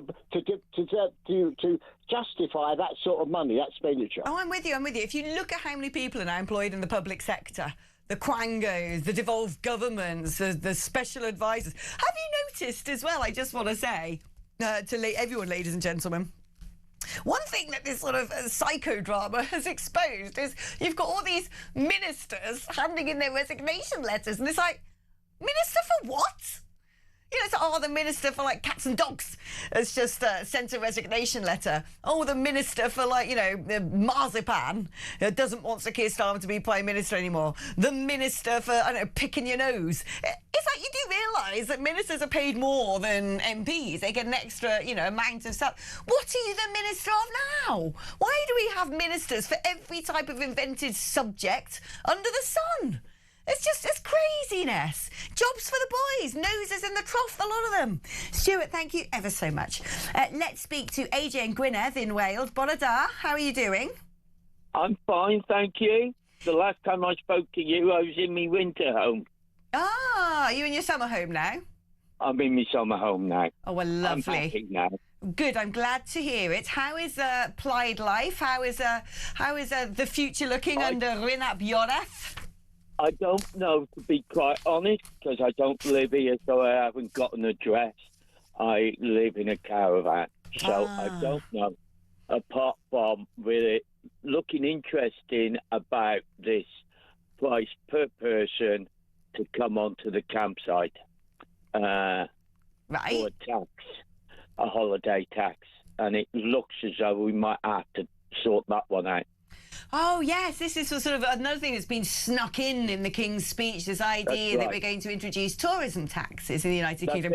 That woman, that Rachel Reeves would, you know, if she could tax me, you know, every single word I speak came with some sort of surcharge, she'd do it. She'd tax the air in your lungs, given half the opportunity. Is there nothing that goes untaxed now? I mean, it's just, it is crazy to me that they tax the interest on your savings. On your savings, you know, when the Bank of England are messing about with interest rates to make us stop spending money so the economy doesn't overheat and instead save it, and then, you know, your mortgage goes up by 5%, but your savings only goes up by sort of, you know, 2% or something like that. And then even the meagre little amount of money you might have, if you've managed over all the years of your life to save up for a pension or to buy a house, then they tax you on that. Seriously, these people are tax addicts. Perhaps they should just stop spending our blimmin' money on foreigners. That would be a great start, wouldn't it? Oh, AJ, it's lovely speaking to you in your summer home. And I hope you get wonderful weather for the rest of the season. Right, we've got to take a short break very soon. Ted's being naughty. He's putting in messages here because I saw him. I read a message out the corner of my eye and I looked through the glass and he had a twinkle in his eyes because someone's just said, "You're great, marry me." I don't know who you are. I am on the market, by the way. I'm available for anyone interested, but I don't know you. So as wonderful and heartwarming as your proposal is, I'm going to need a few more credentials than that. What will Burnham do for the country if he gets in? He said nothing. Okay, I've got it. Okay. Come on, gather around. I've got an idea. Can you guys help me? I'm going to consider you my sort of freelance field producers, because if we're going to measure Andy Burnham by any metric, surely we should measure him by the success or otherwise of his position as Mayor of Greater Manchester. So if you're out there with access to ChatGPT, Grok, whatever, Claude, whatever your system is that is able to sort of scrape a load of data at superhuman speed, then can you find out the metrics for assessment? You know, what is it? I don't even know. This is the problem with all these invented positions. I don't even know what his responsibilities are. Is it him who brings down waiting lists in the NHS in Manchester? I don't know. Is he the one who decides how many migrants are there and how many people in HMOs? I don't know. Is he in charge of the crime? Probably. I'm guessing so, but I don't know. What is he in charge of? What is under his purview? Because all these blimmin' new layers of so-called democracy we have seem to do quite the opposite. But if someone out there can find out what are his competencies, if you will. That's a political term. That's suggesting he might be competent, for crying out loud. But what are his competencies and how competent is he? Let us find out. Let us see what the crime rate's doing in Manchester, shall we? Let us see whether people have more money in their pocket, whether public services are better, whether more schools have been built, whatever it is that he's supposed to be doing, let us judge him by it. So if anyone out there wants to sort of, I don't know, type away and find out, then please let me know. We could all do with having that information because, Lord knows, I doubt any of the journalists on these other channels are going to look into it. 03444991000 is the number to WhatsApp all of that information to me. 87222 on the text like talk before you text. Now, like I said, go forth and research. I can't wait to hear what you find out.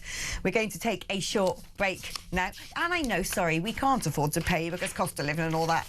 Got to be out of the goodness of your heart. That's how we work here. Anyway, no, please go ahead and do some research for me, because it'd be interesting, wouldn't it, to be able to judge the man, to be digging around in what he's achieved or otherwise up there in Manchester. We're taking a short break now, but after the break, we're going to be talking to our very own. Is he our very own? I feel like he's our very own, Philip Ingram, MBE, because not only is he former senior military intelligence officer, he is now the host of the brilliant Talk War. And we're going to be talking to him about Al Carnes, who people have tipped could also be put forward as a potential contender for leadership of the Labour Party, therefore might become our Prime Minister. But what is his record in government when it comes to defence? We're going to be discussing that and other things just after this.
Across the UK, on DAB+, on YouTube, on your mobile, and on your side.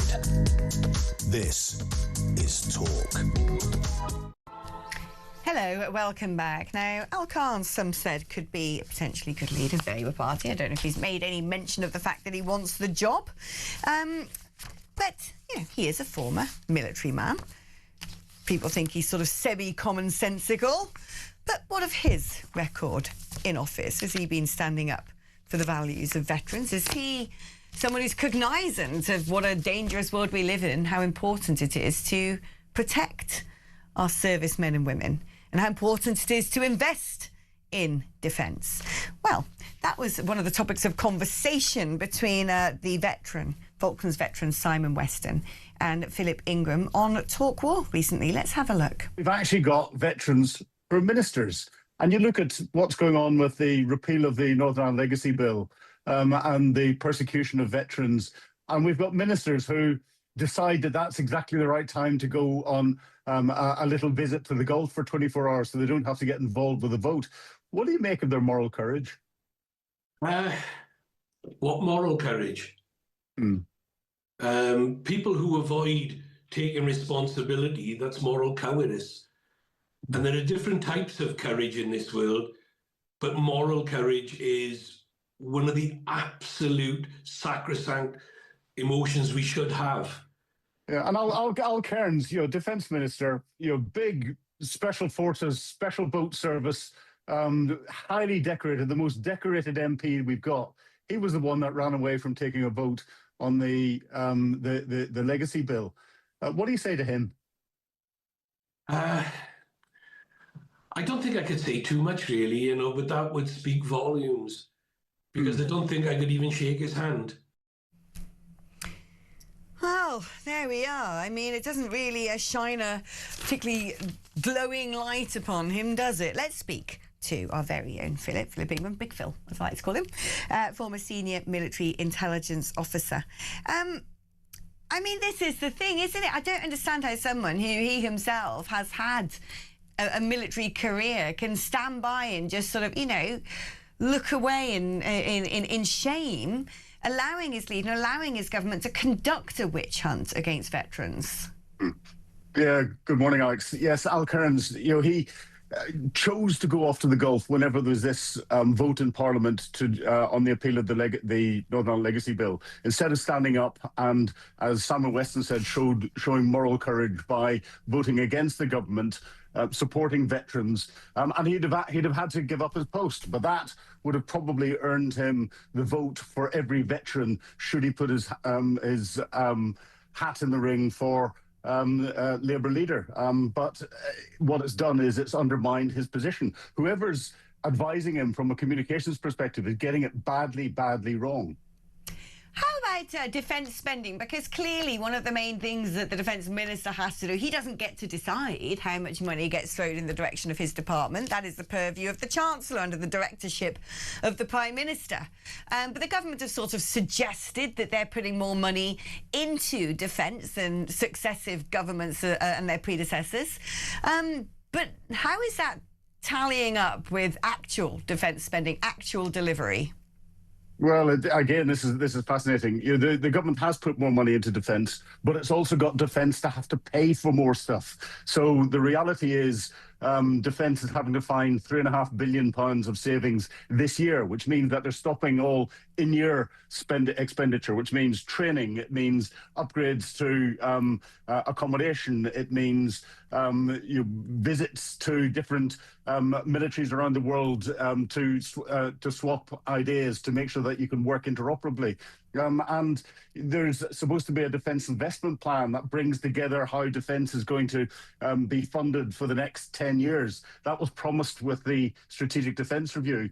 Interestingly, Al Kearns, who's the Minister for the Armed Forces, that means he's responsible for everything that's going on operationally that the Armed Forces are involved in, has said that he's not been included in the decision-making around that plan. In fact, he hasn't even seen it. So one has to question what his role is, what level of responsibility he's got, and actually within a department, if he's effectively number 3 in the department. If number 3 in the department's not seeing a major plan that's coming out, not part of the planning process, how well is that department being run? It's not.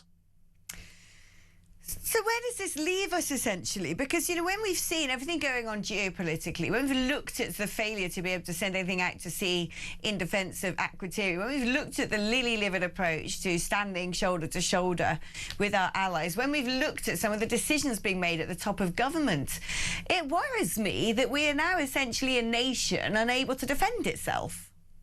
100%, we're a nation unable to defend itself. And that's not just this government's fault. You know, the 14 years of Tories, and before that, the rot really started with Tony Blair. And we've seen successive salami slicing of defence capability through there. And unfortunately, our senior generals, air marshals and admirals have not stood up and not said, this is unacceptable, I can't continue. And we're getting our ministers now who are not doing that as well. And the Labour government comes in promising a strategic defence review. They got that done relatively quickly. They said they've accepted all the recommendations of it, but none of it's happening. So again, they're lying to the general public.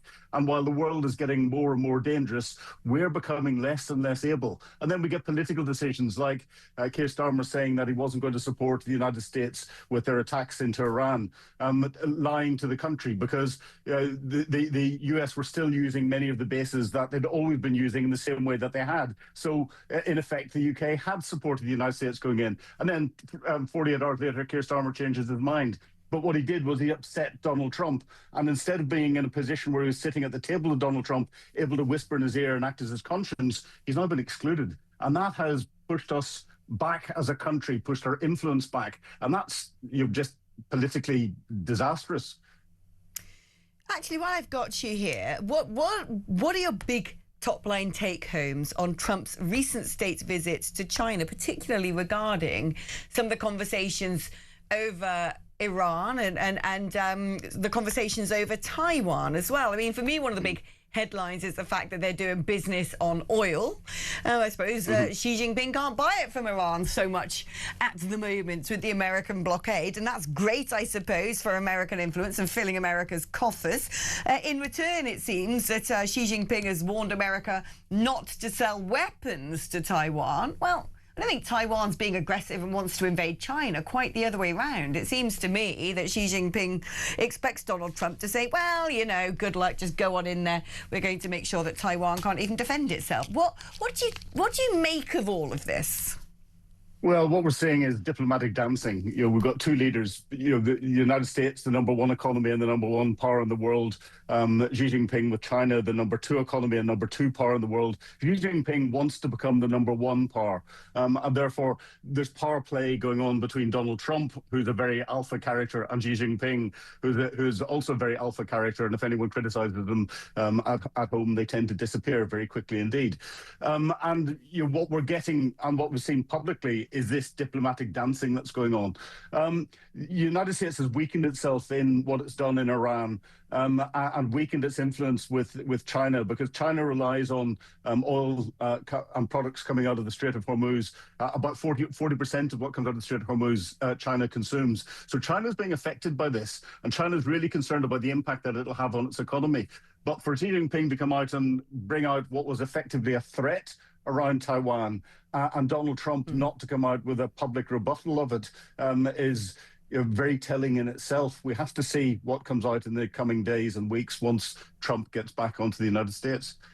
Yeah, no, it's been quite a historic occasion, that state visit, and something I'm sure that we will be talking about, the reverberations coming from that in days to come. Philip, thank you ever so much to come on the programme today. Really appreciate your presence. OK, right, if you want to get in touch with the show, the numbers are 03444991000. That is for WhatsApp, but also for Bring Bring, giving me a call. You can have a chit-chat with me in the next hour, 87222, if you want to send a text. If you're going to do that, write the word talk before you write out your message. Loads for me to get through here during the advert break, but keep them coming in. Always love to hear from you guys. We're back just after this.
I'm Mark Dolan. Join me every weekend from 6 a.m. for the stories that matter to you. We talk politics, we talk news, we talk entertainment, we talk about everything that affects your life.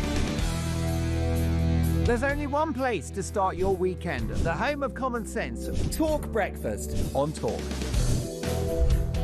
6 a.m. to 10 a.m. every Friday, Saturday and Sunday here on the home of common sense. across the UK. On DAB+, on YouTube, on your mobile, and on your side. This is Talk. Hello and welcome back to the show. The ECHR.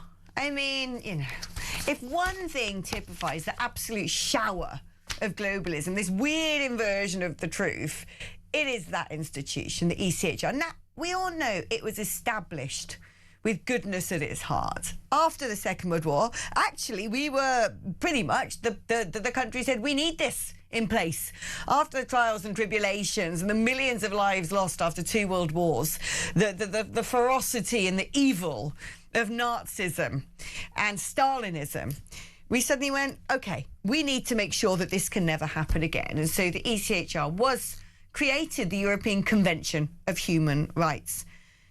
But it doesn't really serve that purpose anymore, does it? When it's been so twisted to defending the so-called privileges, misplaced rights of the perpetrators while riding roughshod over victims, when it prevents a country being able to patrol its own borders and prioritise national security, and instead allows the interests of people who want to game the system, who want to break into this country illegally to do Lord knows what and to Lord knows who, Lord knows when, then clearly it is no longer fit for purpose, however much the packaging on the can might look appealing, however optically bad it might look to bin it. Come on, surely it's got to be done. Well, no. Nope. That's not what Sir Keir Starmer wants to do. Of course, he is a human rights lawyer. It's what he knows. He loves it. That is his safe space. And so today he's sending his top legal advisor to cozy up to human rights chiefs over in Europe and reassure them that Britain is committed to the bloc's controversial treaty. Who do you reckon he sent? Ah, yes, my favourite, Attorney General Lord Hermer. Oh, so interested is Lord Hermer in upholding democracy. He himself isn't even elected. Make that make sense. But apparently, there's now a growing rebellion, which may lead to the ECHR's 46 members to sign a joint declaration aimed at limiting the treaty's power. Now, this comes after 27 signatories of the ECHR, led by Denmark and Italy, called for changes to help them make it easier to boot out illegal migrants who are abusing these rights laws to avoid deportation. Now, the UK is planning to sign it, but Lord Hermer is going to be there to ensure Britain does not breach its international obligations. Sounds to me like it's going to be a lot of watered-down nothingness. Well, let's speak now to investigative journalist David Shipley. David, you know, this has been going on for blimmin' ages. I remember, I cast my mind back 12 years, right, when the UK had the rotating presidency of the Council of Europe for 6 months. It was when David Cameron was our Prime Minister. It was the time of signing the Lisbon Treaty. Theresa May was our Home Secretary, and we were told then we're going to leave the ECHR because we had various hook-handed Islamists and radical preachers taking the mickey, and we're going to replace it with a British Bill of Rights. Fast forward the clock 12 years, and the ECHR is gnarlier, more convoluted and farcical than ever before. I just don't see how you can meddle with a system and tweak it and suggest that things need to be done differently, because we've now got a whole canon of case precedent. We've got decisions and interpretations essentially supplanted on our own human rights legislation. And it's like putting lipstick on a pig.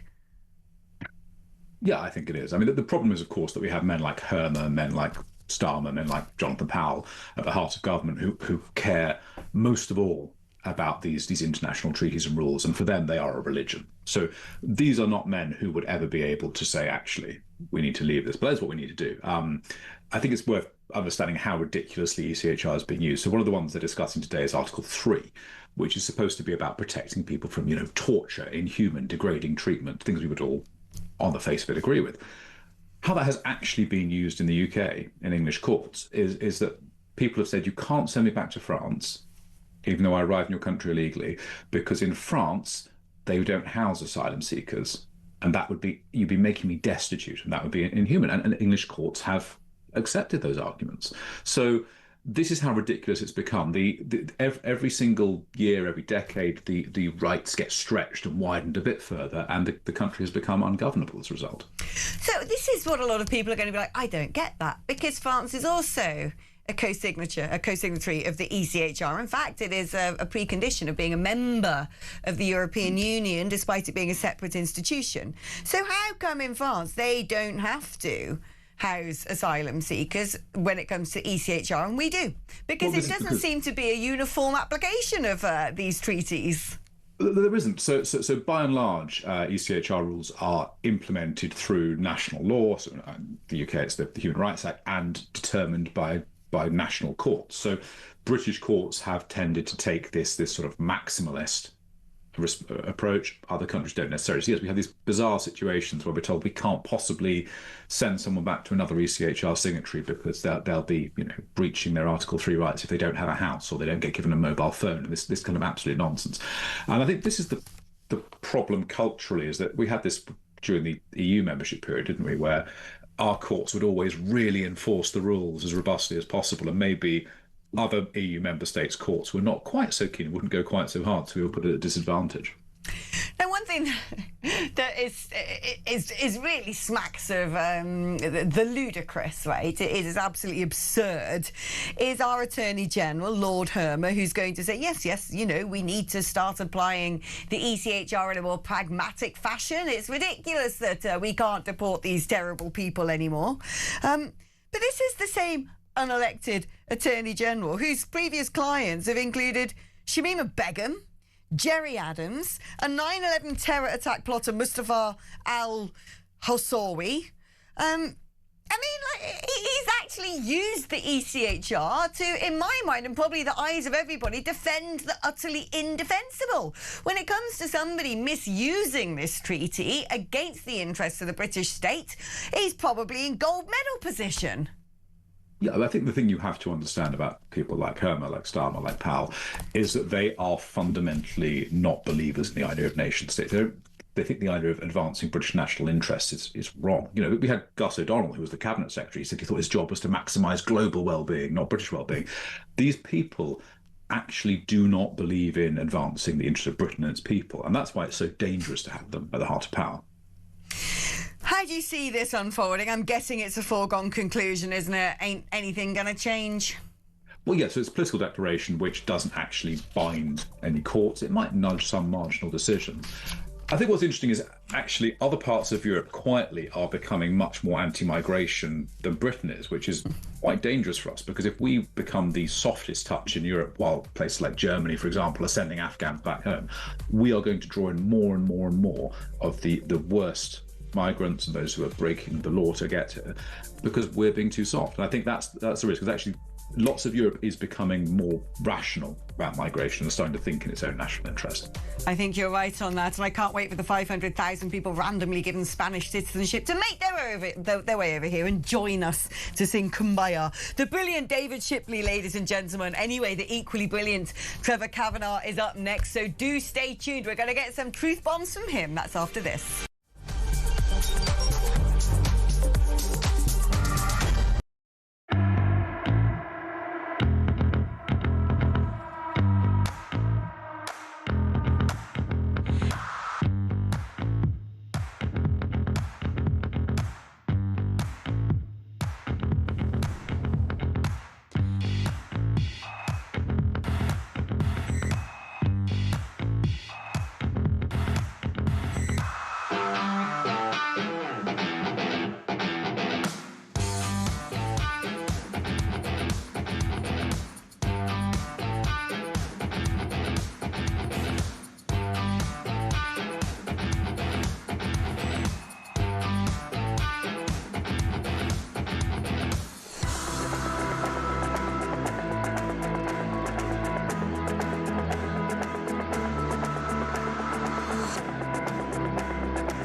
across the UK.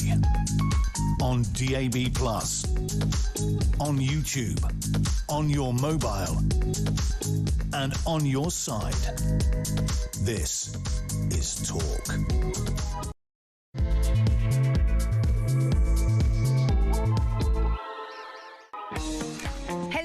Welcome back to the show. Happy afternoon to you. I hope you're gearing up for a weekend of fun, whatever that's going to involve. Whatever it does involve, I hope you carve out a little bit of time to spend some of it with me. I'm going to be here 10 to 1 Friday, Saturday and Sunday as per usual, and it would be a real honour and a privilege to have your company then. Right, I think it's time to get gnarly. I think it's time to really sink our teeth into what's going on politically without fear or favour. And I know the best person to help do that. It's Trevor Kavanagh, former political editor of The Sun. How are you doing, Trev? Hi, Alex. I'm good. Thanks. Good. Glad to hear it. Let us, first of all, start off talking about Nigel Farage. And we haven't done that so far today. We've had a lot of focus on Andy Burnham and this sort of mad, absurd leadership contest in the Labour Party, which I'm sure we're going to get on to. But let us talk about Nigel Farage, because he has done an interview with, the man who is your successor, Harry Cole, or former political editor of The Sun like you, talking about this £5 million gift from Christopher Harborne, which happened before he decided to stand as the candidates for Clacton and come back as leader of Reform. And at one point, Nigel Farage was talking about this all being about his security and personal safety, something I think a lot of us can sympathise with. And yet, in his interview with Harry Cole, he sort of says, well, actually, no, it's been a reward for campaigning for 27 years for things such as Brexit. And he also spoke about not taking money from anyone, not having any fear or favour, and even rejecting backing from Elon Musk and agreeing not to, saying he's not going to be forced to say certain things. Shall we have a little look at that interview? Hang on a second. I can't be bought by anybody. Yeah? Look down that camera and say, I can't be bought by anybody. Anyone. No, not anyone. Not even Elon Musk.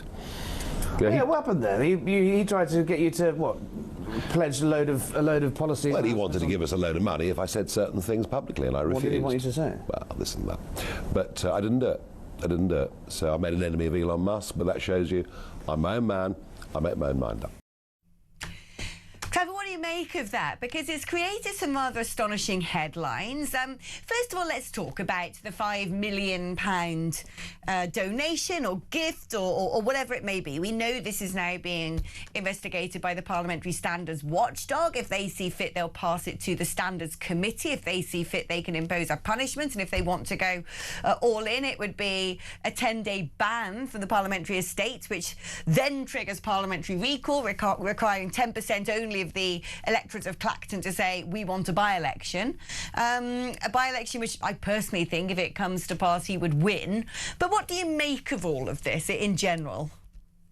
Well, two things, Alex. First of all, nearly everything that Nigel said there in defence of all of this money that he received is perfectly valid. He does literally face a death threat from a lot of people who would actually carry it out. And we've seen that there are certain people in this country who are prepared to commit serious violence against those who they profess to hate. So that's fine. And also, it was given to him before he became a member of Parliament. And so there are lots of pluses there. The one thing that I have a serious reservation about is his endorsement since then of the cryptocurrency, which is how the person who was his benefactor makes his money.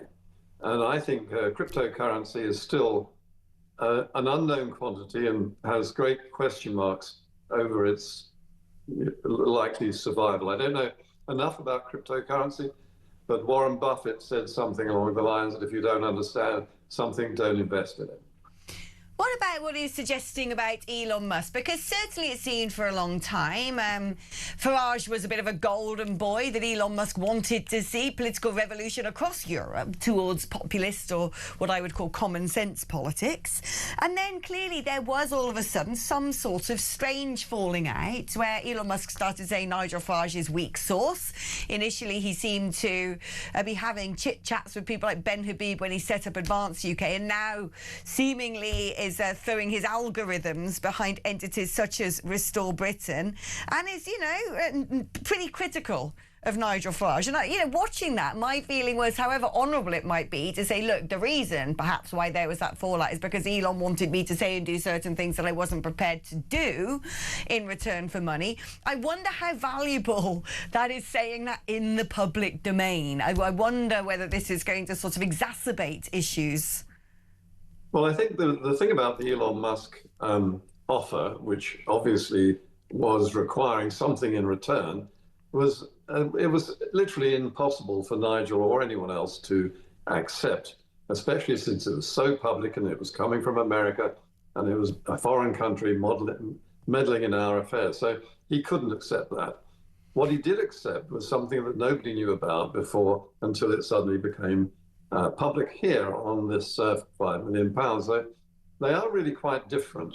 But the thing that worries me most about all of this is that were the parliamentary authorities to rule against Nigel Farage and bar him from Parliament, that's the extreme option on the table here, what would happen to reform? It would disappear. Without Nigel as its leader, this huge and popular movement would have no momentum anymore. He couldn't run it from outside, and there's no one inside the party to match him. But perhaps, you know, the way I would see this is if it does end up in that situation, if we do suddenly think that Nigel Farage is going to face a by-election in his own constituency of Clacton, I think he'd just be elected back in, personally. I don't think he would lose his seat. Is there not a chance that, in a strange way, it could concretise his support in the same way that when everyone was lobbing rocks at Donald Trump and all the lawfare that he faced from every which way possible for allegations that are even more lewd and lurid than anything being levelled against Nigel Farage? If anything, it made him more popular. Well, yes, but this is the sort of symptom of our malaise in a modern society. Putting aside Nigel and this issue, people can become more popular because they're in the wrong, because they happen to, as Donald Trump seemed to do, he galvanized a body of support which came from people who are very frustrated with the system. And that is the way that populists manage to gain traction. And there's nothing wrong with that. I mean, look, I'm not arguing against Nigel or against reform, or indeed against the money that he does need at the moment to pay for his protection. And he's not getting it from the authorities, who should actually have stepped in long ago the moment they saw the size of his support. So I just feel personally that, you know, defying the authorities and finding yourself on the wrong side of a parliamentary jurisdiction is not a good look. No, I think sort of a British sentiments are quite different to American sentiments as well. We're far more squeamish about these things, in my opinion. It'll be interesting to see, I suppose, what now comes to pass with that one. Also interesting to see what is going to come to pass with the Labour Party. Is there going to be a leadership contest? Is there not? Is Burnham going to be in it? Is he going to be allowed by the NEC to stand in? Is it going to be Makerfield, whatever it's called? It seems strange to me that they can make a ruling previously and say, well, actually, there's no justification because you'd be triggering a by-election for Greater Manchester Mayor. That's the position you're elected to hold. It's going to look pretty bad on the party if you're wargaming, just chucking that one into the dustbin of history because you fancy a run at number 10. It seems strange if they should suddenly have a Damascene conversion now. Yes, and to paraphrase Voltaire, we are now in the worst of all possible worlds. And we have a country which is the laughingstock of the English-speaking world and possibly wider. We have an economy which is now running out of cash, dangerously so. We have a so-called leadership contest which hasn't begun. hasn't been declared. The front runner, or former front runner, Wes Streeting, frankly, is a busted flush. And he has made it clear he is a busted flush by basically giving ground to Andy Burnham, who has yet to win a seat and, in my opinion, will be very hard-pressed to do so. So where in the end are we going to end up? So Wes Streeting has pulled his guns to one side for the time being. Andy Burnham is going to have a real problem, excuse me, winning that seat in Macclesfield, which is being vacated by a man who is a sleazy character. Are the people in Macclesfield so blindly pro-Labour that they're going to vote for a shenanigan like this? Are they really? I think they won't. No, I think this is the thing. I tend to agree with you that if Reform pitch this right, and again, this is sort of interlinked to what we were talking about just before, wasn't it? How much this sort of, allegations about Nigel and accepting this money, how that's going to land with the people in that constituency. But I think that it's quite likely Burnham could get a bloody nose if they pick a candidate wisely. So does that leave us in a situation where, as you said, Wes Streeting's sort of been hanged by his own petard? Burnham might not make it over the line, but a leadership contest of sorts being kind of triggered anyway. Does that leave us with inevitable Ed Miliband? Tragically, I think yes. Because, I mean, Starmer is finished too. He's a busted flush. I think that I cannot quite see my way through the next stage because this is utterly unique. And so Starmer is now exposed for what he has been seen by the general public for the last 18 months, which is a complete political dud who cannot run a party, cannot come up with policy, cannot deliver policy once he's come up with any. And that's what we're faced with now, plus a financial crisis, a constitutional crisis, a party crisis, a leadership crisis, and no resolution to any of those in prospect. So how do we unpick ourselves? Not up to us, but how does... What happens as a result of this situation? Because it does seem, if you sort of, lick your finger and put it in the air, the wind's blowing in the direction of an early general election, which is something that Nigel Farage has priced in for a long time now. And yet I can't see the turkeys of the Labour Party voting for Christmas, and surely that is the mechanism by which we end up going back to the ballot box. The thing that makes this worst of all, Alex, is the fact that this government has such a huge majority. It doesn't have to do anything it doesn't want to do.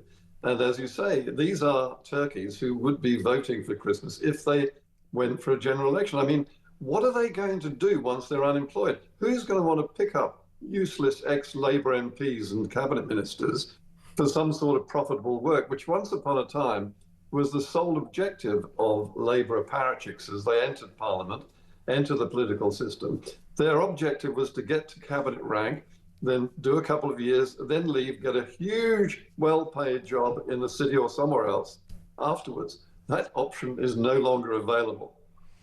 Yeah, which is why I kind of feel that the sort of freaky outcome of this could well be Ed Miliband, not only back as Labour leader, but our Prime Minister. If that comes to pass, what sort of country will we become then? Because as far as I'm concerned, the man's a zealot. Well, I think we are already in a situation where we're heading for serious social unrest. This will exacerbate that. Ed Miliband is already a proven failure. He failed to win the 2015 general election. He was repudiated by the British public. To have him simply assume the premiership by default would be a betrayal of our democracy. There should then be a general election. There won't be, and people will be very fed up. And what's happening on Saturday, I think, is just the beginning of the sort of problems all of this is going to exacerbate on our streets over the coming years.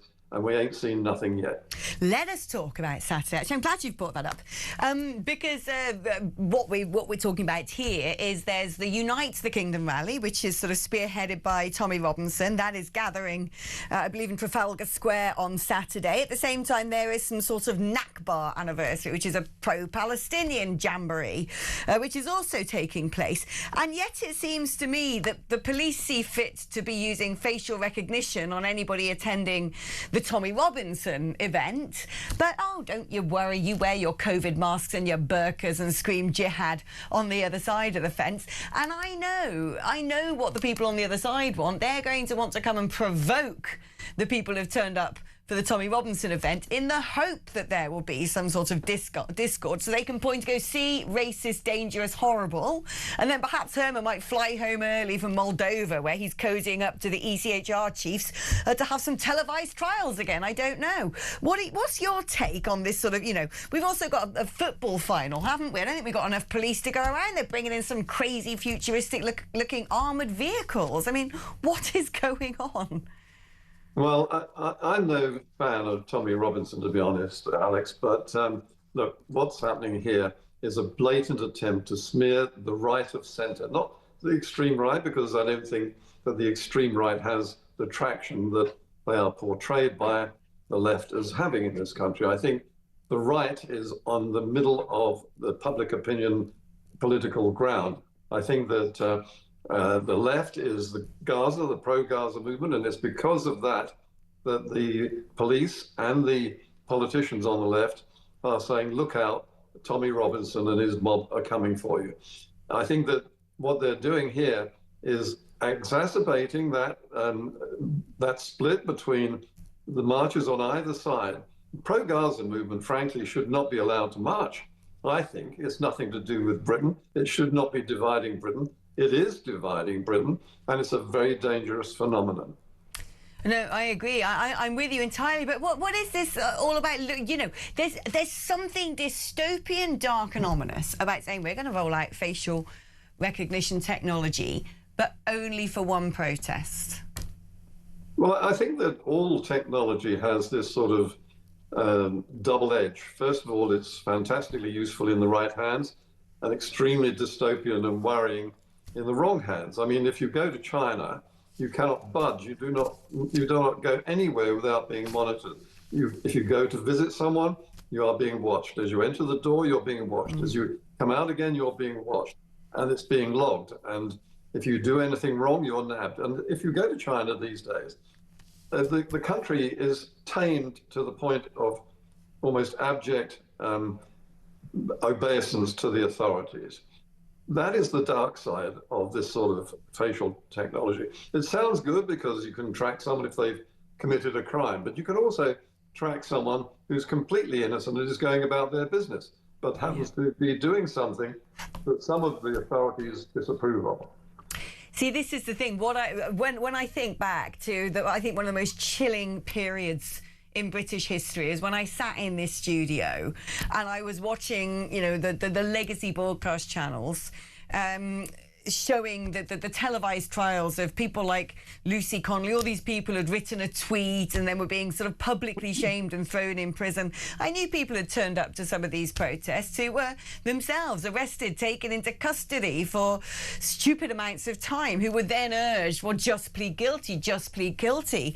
I think we're confident that that instruction and the idea to have these televised trials did come down from the Attorney General. And what freaks me out about this idea that the facial recognition technology is going to be focused on that gathering is the idea that we could see a repeat of that, because in order to sort of prevent the civil unrest that you think is going to happen, and I agree with you, they need to send a warning sign. They need to scare people back into their houses. They need to once again remind people, if you dare go out and stand up for what you believe in, you could end up in a cell. That's what I'm worried about.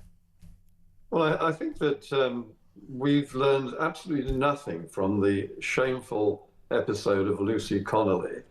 I think that far from being two-tier Keir, I think that it's one-eyed Keir, because he does not see that there are two sides to this story at all.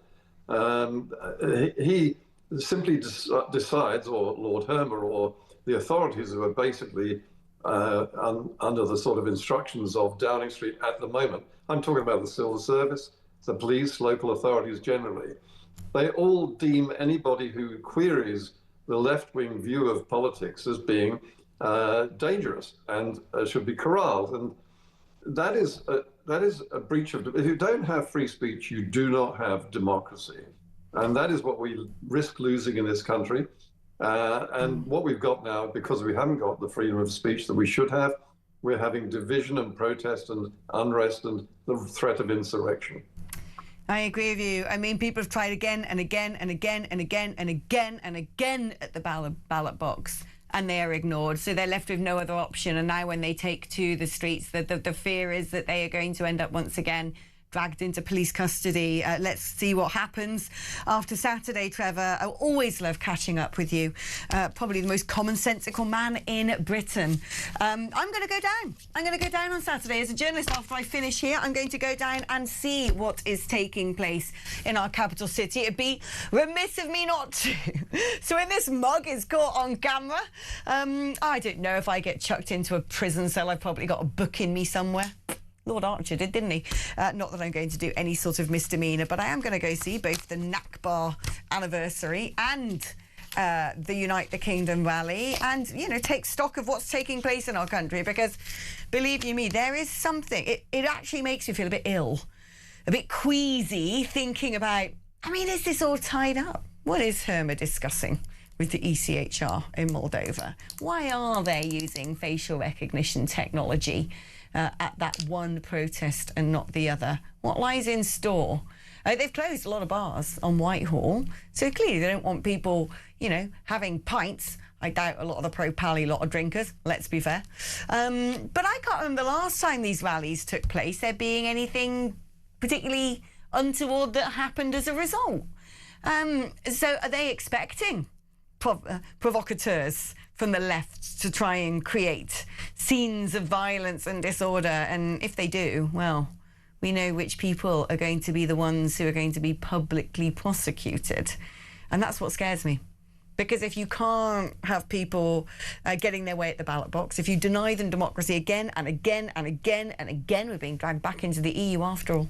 If you don't listen to their very valid concerns as they see their neighbourhoods demolished, when they see their daughters being sexually attacked by strangers, when they see their businesses closing down, their energy bills soaring, their high streets becoming unrecognisable, their history being trashed, when you don't give them any sort of democratic voice, in fact, you just laugh in their face when they do vote a certain way. You smear them, you regard them as ignorant gammons. And when they then peacefully demonstrate and you still go after them and try and get them arrested, what other avenue, what other vent do they have? This isn't a minority of people. This isn't a couple of percent who don't really like the direction of travel in this country. This is the majority. This is our men of fighting age, can I just say. These are our people. Where do they have to turn to? What are you pushing them towards? What are you trying to make happen? I'm blimmin' worried, I tell you that much. But it could be you never know. You never know when that thing's going to go off, right? The blue touch paper being lit. You never know the spark that causes the inferno. And maybe it could be this Saturday. I don't know. I pray and I beg not, because I don't want to see violent disorder. But I feel like the government is sort of, you know, it's a bit like building dams, you know, and all of a sudden, guess what? The water's going to breach the banks. That's how it feels when it comes to leaving people without any options, any sort of legal, democratic or peaceful means to be understood and to be heard. And that fills me with a huge amount of dread, I'll tell you that much. All right. Well, let's put the kettle on, shall we? Because we've still got half an hour to go. Now, after the break, it's going to be time to do messages and calls again. And I can't wait to speak to you. So 03444 991 is the number that you need to know if you want to talk to me on the phone, live in the studio. You can also send me a WhatsApp message on that number. Or please use 87222 to send a text message. Write the word talk before you write your message. I'm back after this.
Mark Dolan. Join me every weekend from 6 a.m. for the stories that matter to you.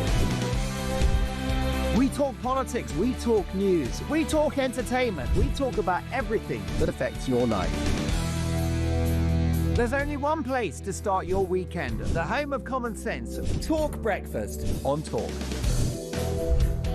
6 a.m. to 10 a.m. every Friday, Saturday and Sunday here on the home of common sense.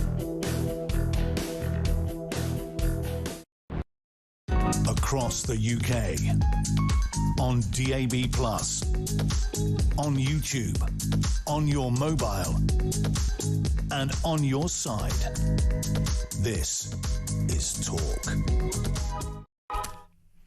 Hello, welcome back to the show. Let us do messages and calls. But before that, Mr. Trump has had something to say about our Prime Minister, Sir Keir Starmer. He is, he's in the right now, basically being interviewed, stepping on Air Force One. He is coming back from his summit with Xi Jinping, the Chinese president, and he has said it's going to be tough for Sir Keir Starmer to survive the crisis engulfing his premiership. Well, calling a spade, right? But clearly, you know, the Americans know what's going on over here. They're watching closely to see what happens next. I don't think there's going to be any love lost between Trump and Starmer going forward. But all I'd say to this, my man Donald, is you might not like Sir Keir Starmer, but believe you me, you probably ain't going to like what follows him either. Right, thank you. By the way, a lot of you have been doing your research over Andy Burnham, and I've jotted down, if I can find where I've scribbled my notes, I've been reading your research diligently, and it seems to me that in his favour, he created a sort of a Manchester transport network called the B Network, that you can use sort of a one card fits all, a bit like an Oyster card here in London with TfL. And there's capped fares, and people say actually it's been a resounding success, and he fought off legal challenges from bus companies, and this sort of regionalised, sort of nationalised public ownership of the transport network has been hailed in Greater Manchester as by and large a success. At the same time, he said he wanted to tackle homelessness, and apparently gives 15% of his own salary to homeless shelters under a policy called a bed every night, and at one point did seem to have some success, but in the grand scheme of things, nope. Still a lot of homelessness in Manchester. When it comes to crime, because of course he represents Police and Crime Commissioner, well, Greater Manchester Police were put into special measures, and I think we have seen for ourselves how things have not quite worked out in that department. As for the rest of it, I don't really know what his competences are still, and therefore I don't really know how competent he would be as Prime Minister. But I did ask you to sort of look at the metrics. What does keep coming through? Because what AI does, it sifts through headlines and things that have been written in order to sort of piece together its reasoning. It is not a human, it just sort of uses stuff available. And the thing that keeps coming out on top is this idea that he is a convincing communicator. Well, I suppose that puts you one rung up the ladder from Sir Keir Starmer, doesn't it? But I'm afraid a convincing communicator is not necessarily somebody who ends up being a good leader. As we might have discovered with Boris Johnson, all of the sort of, you know, the flamboyance and the verbosity and the sort of charm, the witticisms, the Latin quotes. And yet he's the man of net zero and the Boris wave. So, you know, sometimes it's not about the charm, is it? It's about the motives, the intelligence, the application and the determination, and especially the ideology. OK, let us do some calls. Now let's speak to David, who's in Exeter. Hi, David. Hi, Alex. I couldn't agree more with what you just said. So to that, Defence Minister Al Cairns, there's a lot of media reporting that he's going to run as a candidate to take over.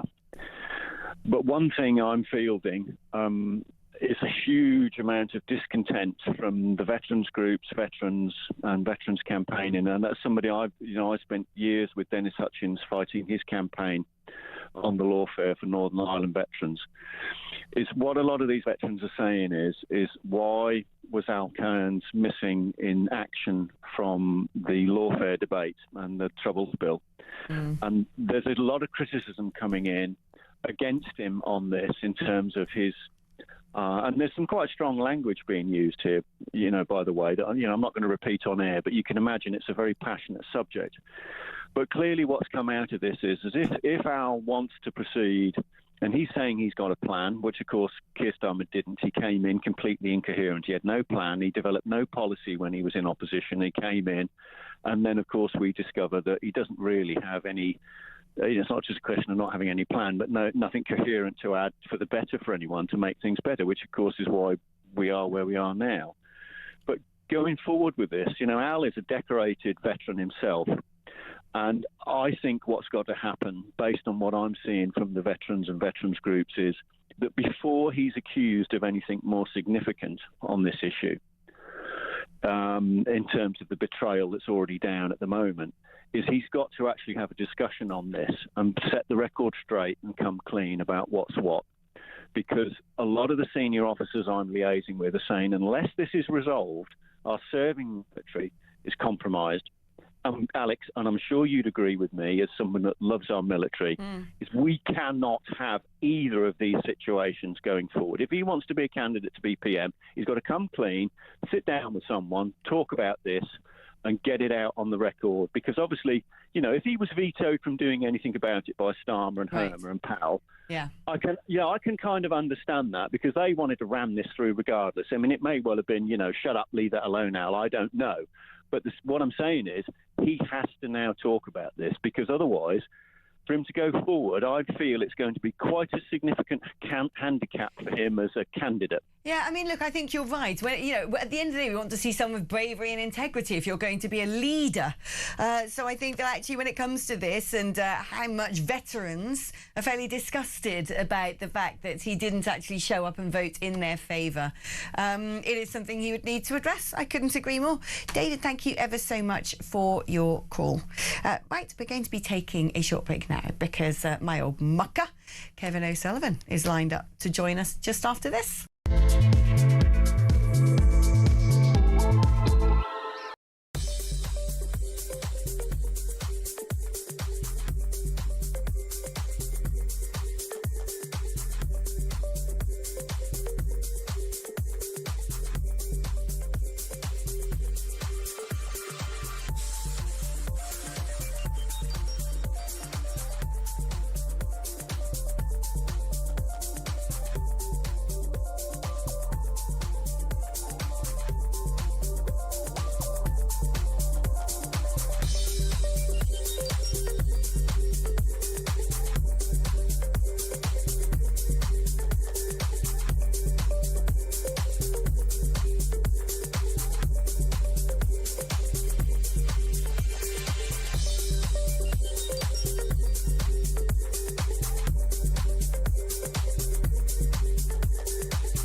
Across the UK, on DAB+, on YouTube, on your mobile, and on your side.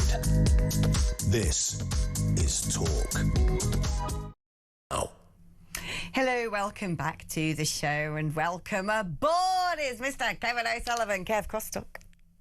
Yeah, crosstalk. Hi, Alex. How you doing? I'm very well. How are you? Glasses these days. Look at that. Glasses, you kind of look like me, aren't you? But you'll never be as good looking as me. But there you are. I know. It's sometimes I just have to admit the fact that those days we spent presenting side by side, it really aged me quickly. Let's talk about the runners and riders for the race that may not even come to... I mean, what is going on? What is this farce? Is this just all a sort of... You know, I sometimes think that we in the media are responsible for creating these psychodramas, but then those muppets in, in politics just go along with it. They can't help themselves.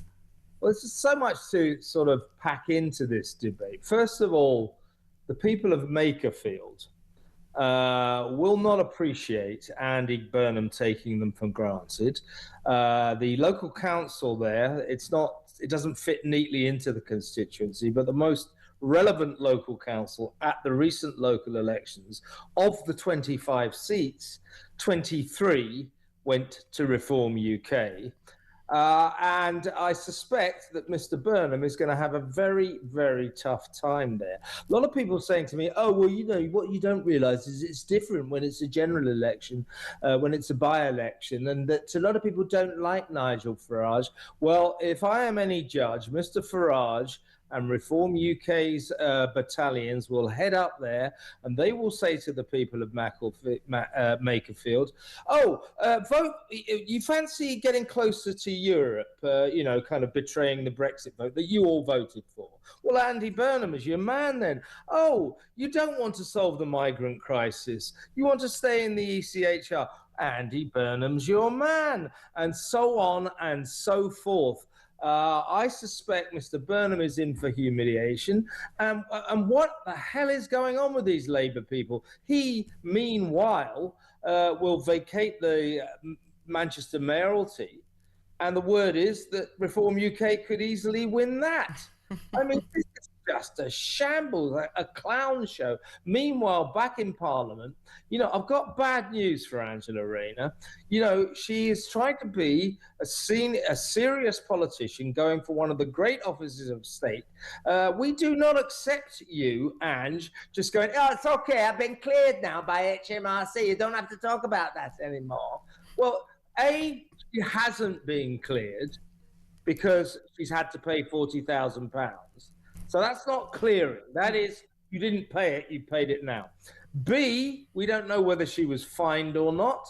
Experts say that on that kind of amount, £8,000 would be the normal fine. And C, you want to be a cabinet secretary under whoever the next prime minister is, or maybe you even want to be prime minister. Well, I'm afraid, Ms. Rayner, you are going to have to publish HMRC's decision. You can't just tell us this. This isn't school. This is for grown-ups. So she's got problems. Meanwhile, Wes Streeting seems to have turned his bold bid to be Prime Minister into, hey, Andy, if you get into Parliament, you become Prime Minister. Can I be Chancellor? That's about the level of his challenge. And meanwhile, and this is what really worries me, who's being all quiet and serene during all this chaos? It's Mr. Ed Miliband.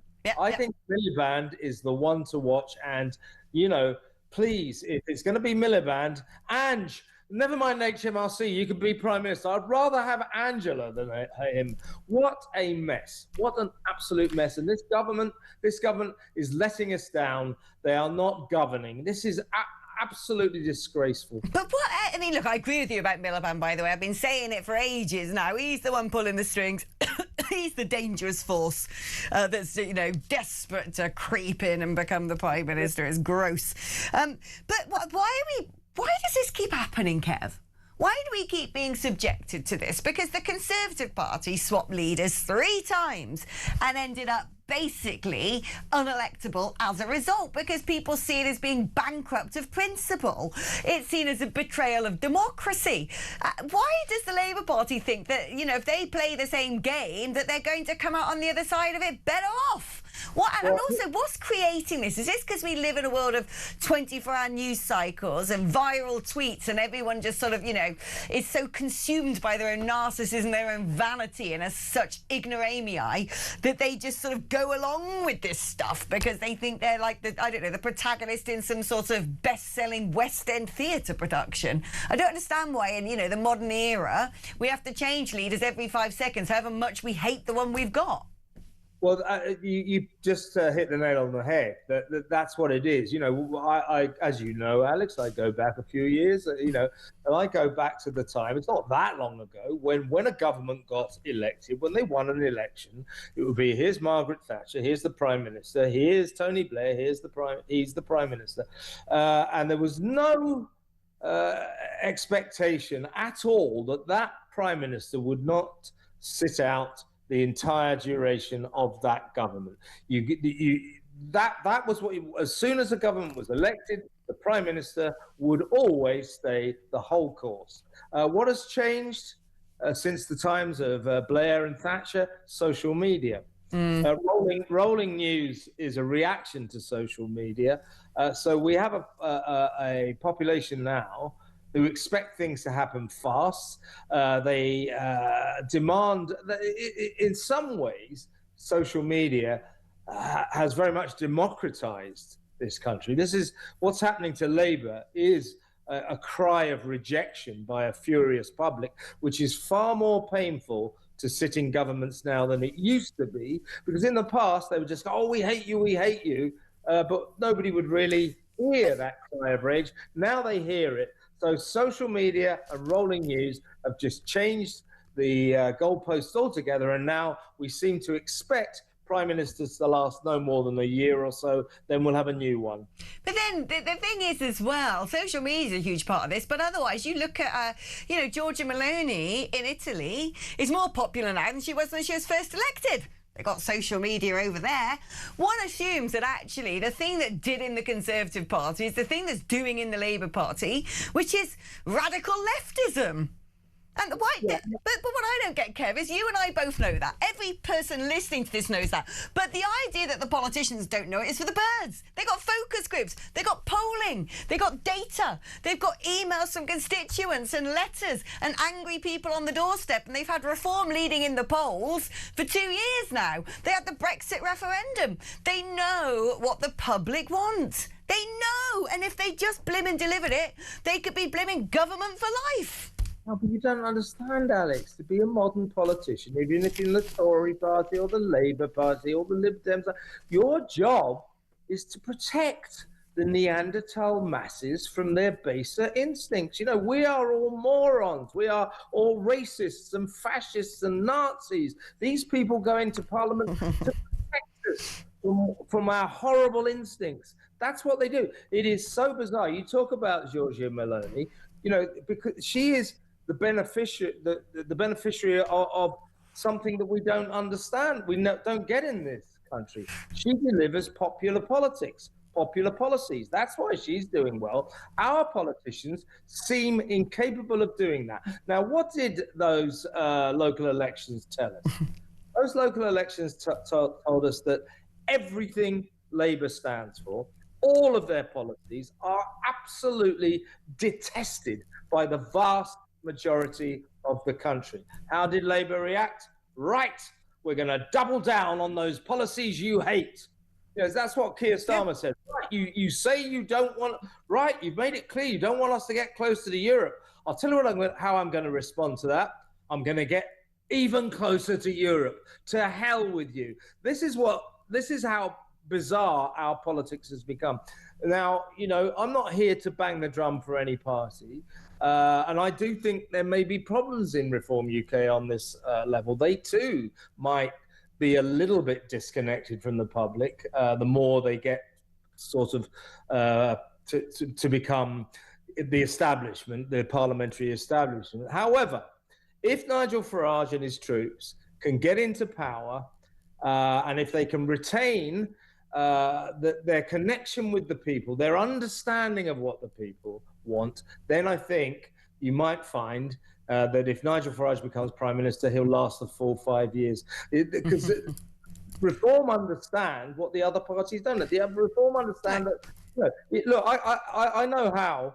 If a politician could stand up and say, if you vote for me, in 6 months there will be no migrants coming across the channel illegally at all. I will stop that. I guarantee you that. If you could persuade the public that you actually will do that, you'll be the next Prime Minister. You'll get voted in. Exactly. And do you know what? Do you know who else is saying that? You're in good company, Kev. One Donald Trump. So he's been doing interviews off Air Force One because he's coming back from China, and he's refused to say whether Sir Keir Starmer should quit as Prime Minister. He said he's in a lot of trouble. He said he's in a lot of trouble for two reasons. He's very bad on energy. He should open up the North Sea. It's a tough thing unless he can straighten out immigration where he's weak, and if he doesn't start drilling and stop with the windmills all over the place. And when asked if he should quit, Trump said, I don't say that. I think he's a nice man, actually. It's interesting because a lot of people who have met Starmer, I think he's a cold-blooded killer with evil little beady eyes. But there you go. I've never met the man. Maybe if I'd met him, I probably would think he's lovely. But, you know, a lot of people seem to say, actually, I quite like him. He's not that bad at all. You know, they seem to rubble on quite nicely with him when they're in his presence. But, again, it's a simple recipe. No to net zero, no to mass migration. Done. But we've known that. We've known that for a decade, but they won't give it to us. How do these idiots in Labour, how does Ed Miliband, how does Keir Starmer, how on earth do they believe that the public are going to go, hey, we really like these policies that have given us the highest energy prices in the Western world. We really love our energy bills soaring month after month after month. Yes, we're going to vote for this because in the end, at least we're saving the planet. Donald Trump is exactly right. That is another policy that the people of this country last Thursday absolutely resoundingly rejected. And yet, what are Labour doing? They're doubling down on it. In fact, Ed Miliband has let it be known this week, well, you might have voted against net zero last week, but I'll tell you what I'm going to do now. I'm going to shut down the North Sea altogether. It's just mind-boggling. Yeah, for all of my successes as well. We actually can't bind your success, although if he did shut it down altogether and concretes over oil wells, it does leave a bit of a challenge to actually reopen them.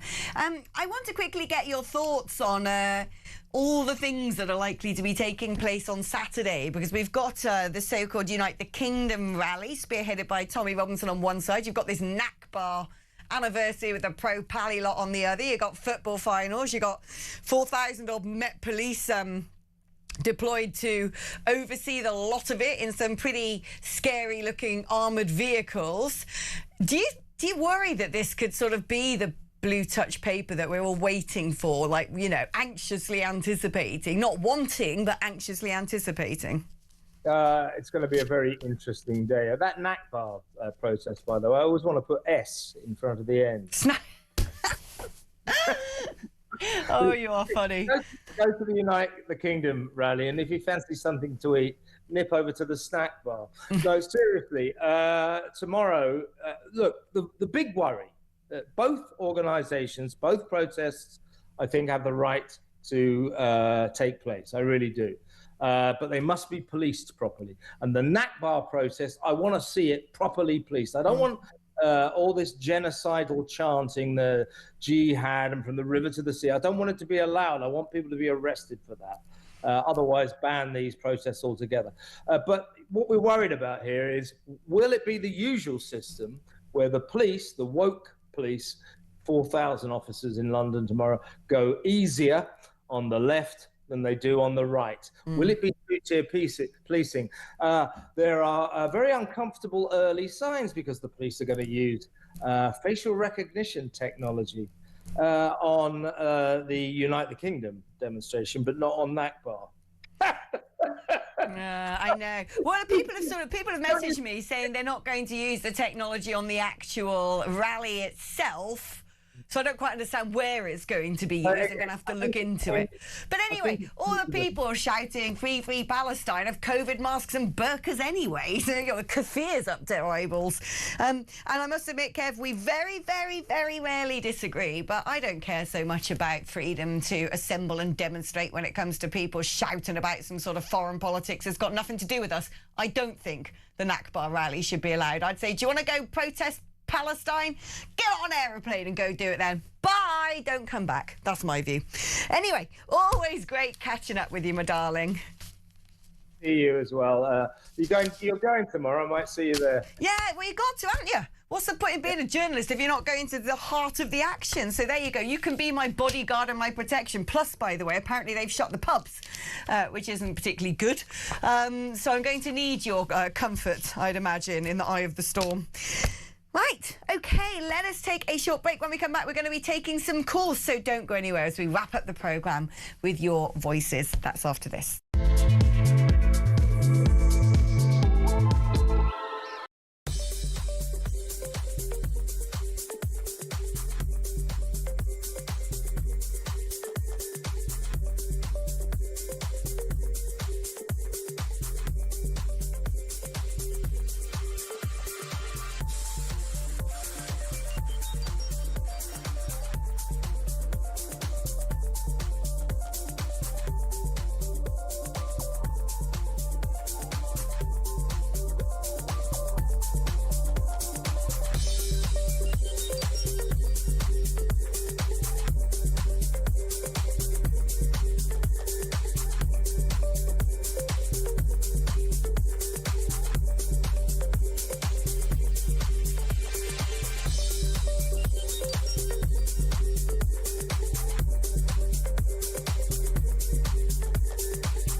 The Talk app. You can watch, catch up and listen to all your favourite shows and podcasts anytime, anywhere, all on the Talk app. Watching and listening to Talk just got easier. There's now only one place for the home of common sense. So head over to your App Store or Google Play and search Talk now.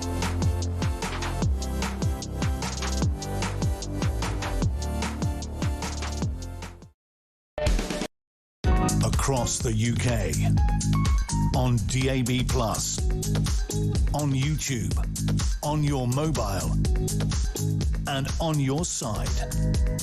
This is Talk. Hello, welcome back. Just when you're praying for some common sense from Ian, you get gifted too. At least that seems to me what's about to happen, because we're joined on the phone before Ian Collins comes in to take over the throne by Ian in Nottinghamshire. Good afternoon, Ian. Good afternoon, Alex. How are you? All right? I'm okay. I am okay. How are you? I'm good. I have just an observation. Yeah. I think it's an awfully sad sign of the times when we've got Burnham, Miliband, Rayner shooting, apparently are going to be better than Starmer. I mean, can you make this up? Who writes all this stuff? We need an election, and we need it now, and a general election.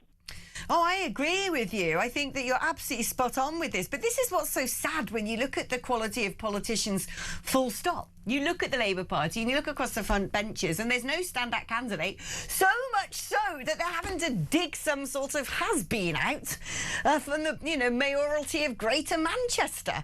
And yet how many MPs are elected to the Labour Party in that snap election? I don't know, is it 400 odd? Well, all of them are so rubbish that they can't be the successor to the current Prime Minister. It's hardly a shining endorsement of the breadth and depth of quality within the Labour Party, is it? It isn't. And you look at the front bench, not one of them really has ever done a job, a proper working job, made a living. They've all been either university or on the dole or just been put there by convenience. No, very true. I suppose the only one who has had an actual job at some point is Al Cairns, who is a former Special Boat Service, a former veteran. And even then, he's Defence Minister. You'd think that was a well-placed position. But when it came to the vote on prosecuting people who served in Northern Ireland, he was nowhere to be seen. There you go. There's no reality with them. They're just in their own little world, I'm afraid. And it's going to get too late. Well, I think it already is too late. Lord knows what's going on with our anarchic situation yet again in this country. Although I suppose at the moment you might suggest that actually there isn't really a leadership contest taking place, as far as I can tell. Is it? Isn't it? Doesn't seem to be one. And actually, Andy Burnham is still, up there in Greater Manchester, might not win that by-election. We could be having this conversation yet again in a year's time. Ian, thank you ever so much. Ian, hello. Hello. Double Ian'd. Double Ian'd. Yeah, Ian Sandwich. Ian's come along as a kind of a cluster, because it's oddly, I don't think a kid has been named Ian in this country. I think last year there was something like 8 Ians christened, official census. But only 8 Ians? Something like that. It's like just a name that was... I used to complain to my mum about the name. I used to say, it's not a name, it's a sound effect. Oh, it's like a noise, isn't it? That's what it is, it's rubbish. Yeah. But when you get an Ian, there's a whole bunch come along at once. Really, I don't think of you as an I Ian. once worked on a radio schedule where there were 3 Ians back-to-back on the schedule on one occasion. Yeah, I don't really think of you as an Ian. I don't know what I think of you as, but sometimes you haven't really paid attention to what someone's name is, and you look at it. No, because you're too busy staring at this, aren't you? Thinking, wow, he's a... You are an Ian, like Ian Duncan Smith, Ian Botham. Yeah. Yeah. Company. See, that gives you an idea of the age bracket we're talking about. That's true. Really. The last of the Ians. I'm the youngster in all of this. Yeah. The last of the great. The last of the great Ians. Yeah. What about Josh as a name? Do you like Josh? Josh Simons, maybe. Josh Simons. Well, it's the double biblical name. What a nice man. I'm just going to give up my entire livelihood, my ability to feed my family, for some bloke to be Prime Minister. Really? But also, I love the fact that Burnham himself won't do it. Ian's standing down as mayor, is he? He's not like, I'm going to stand down so I can fight this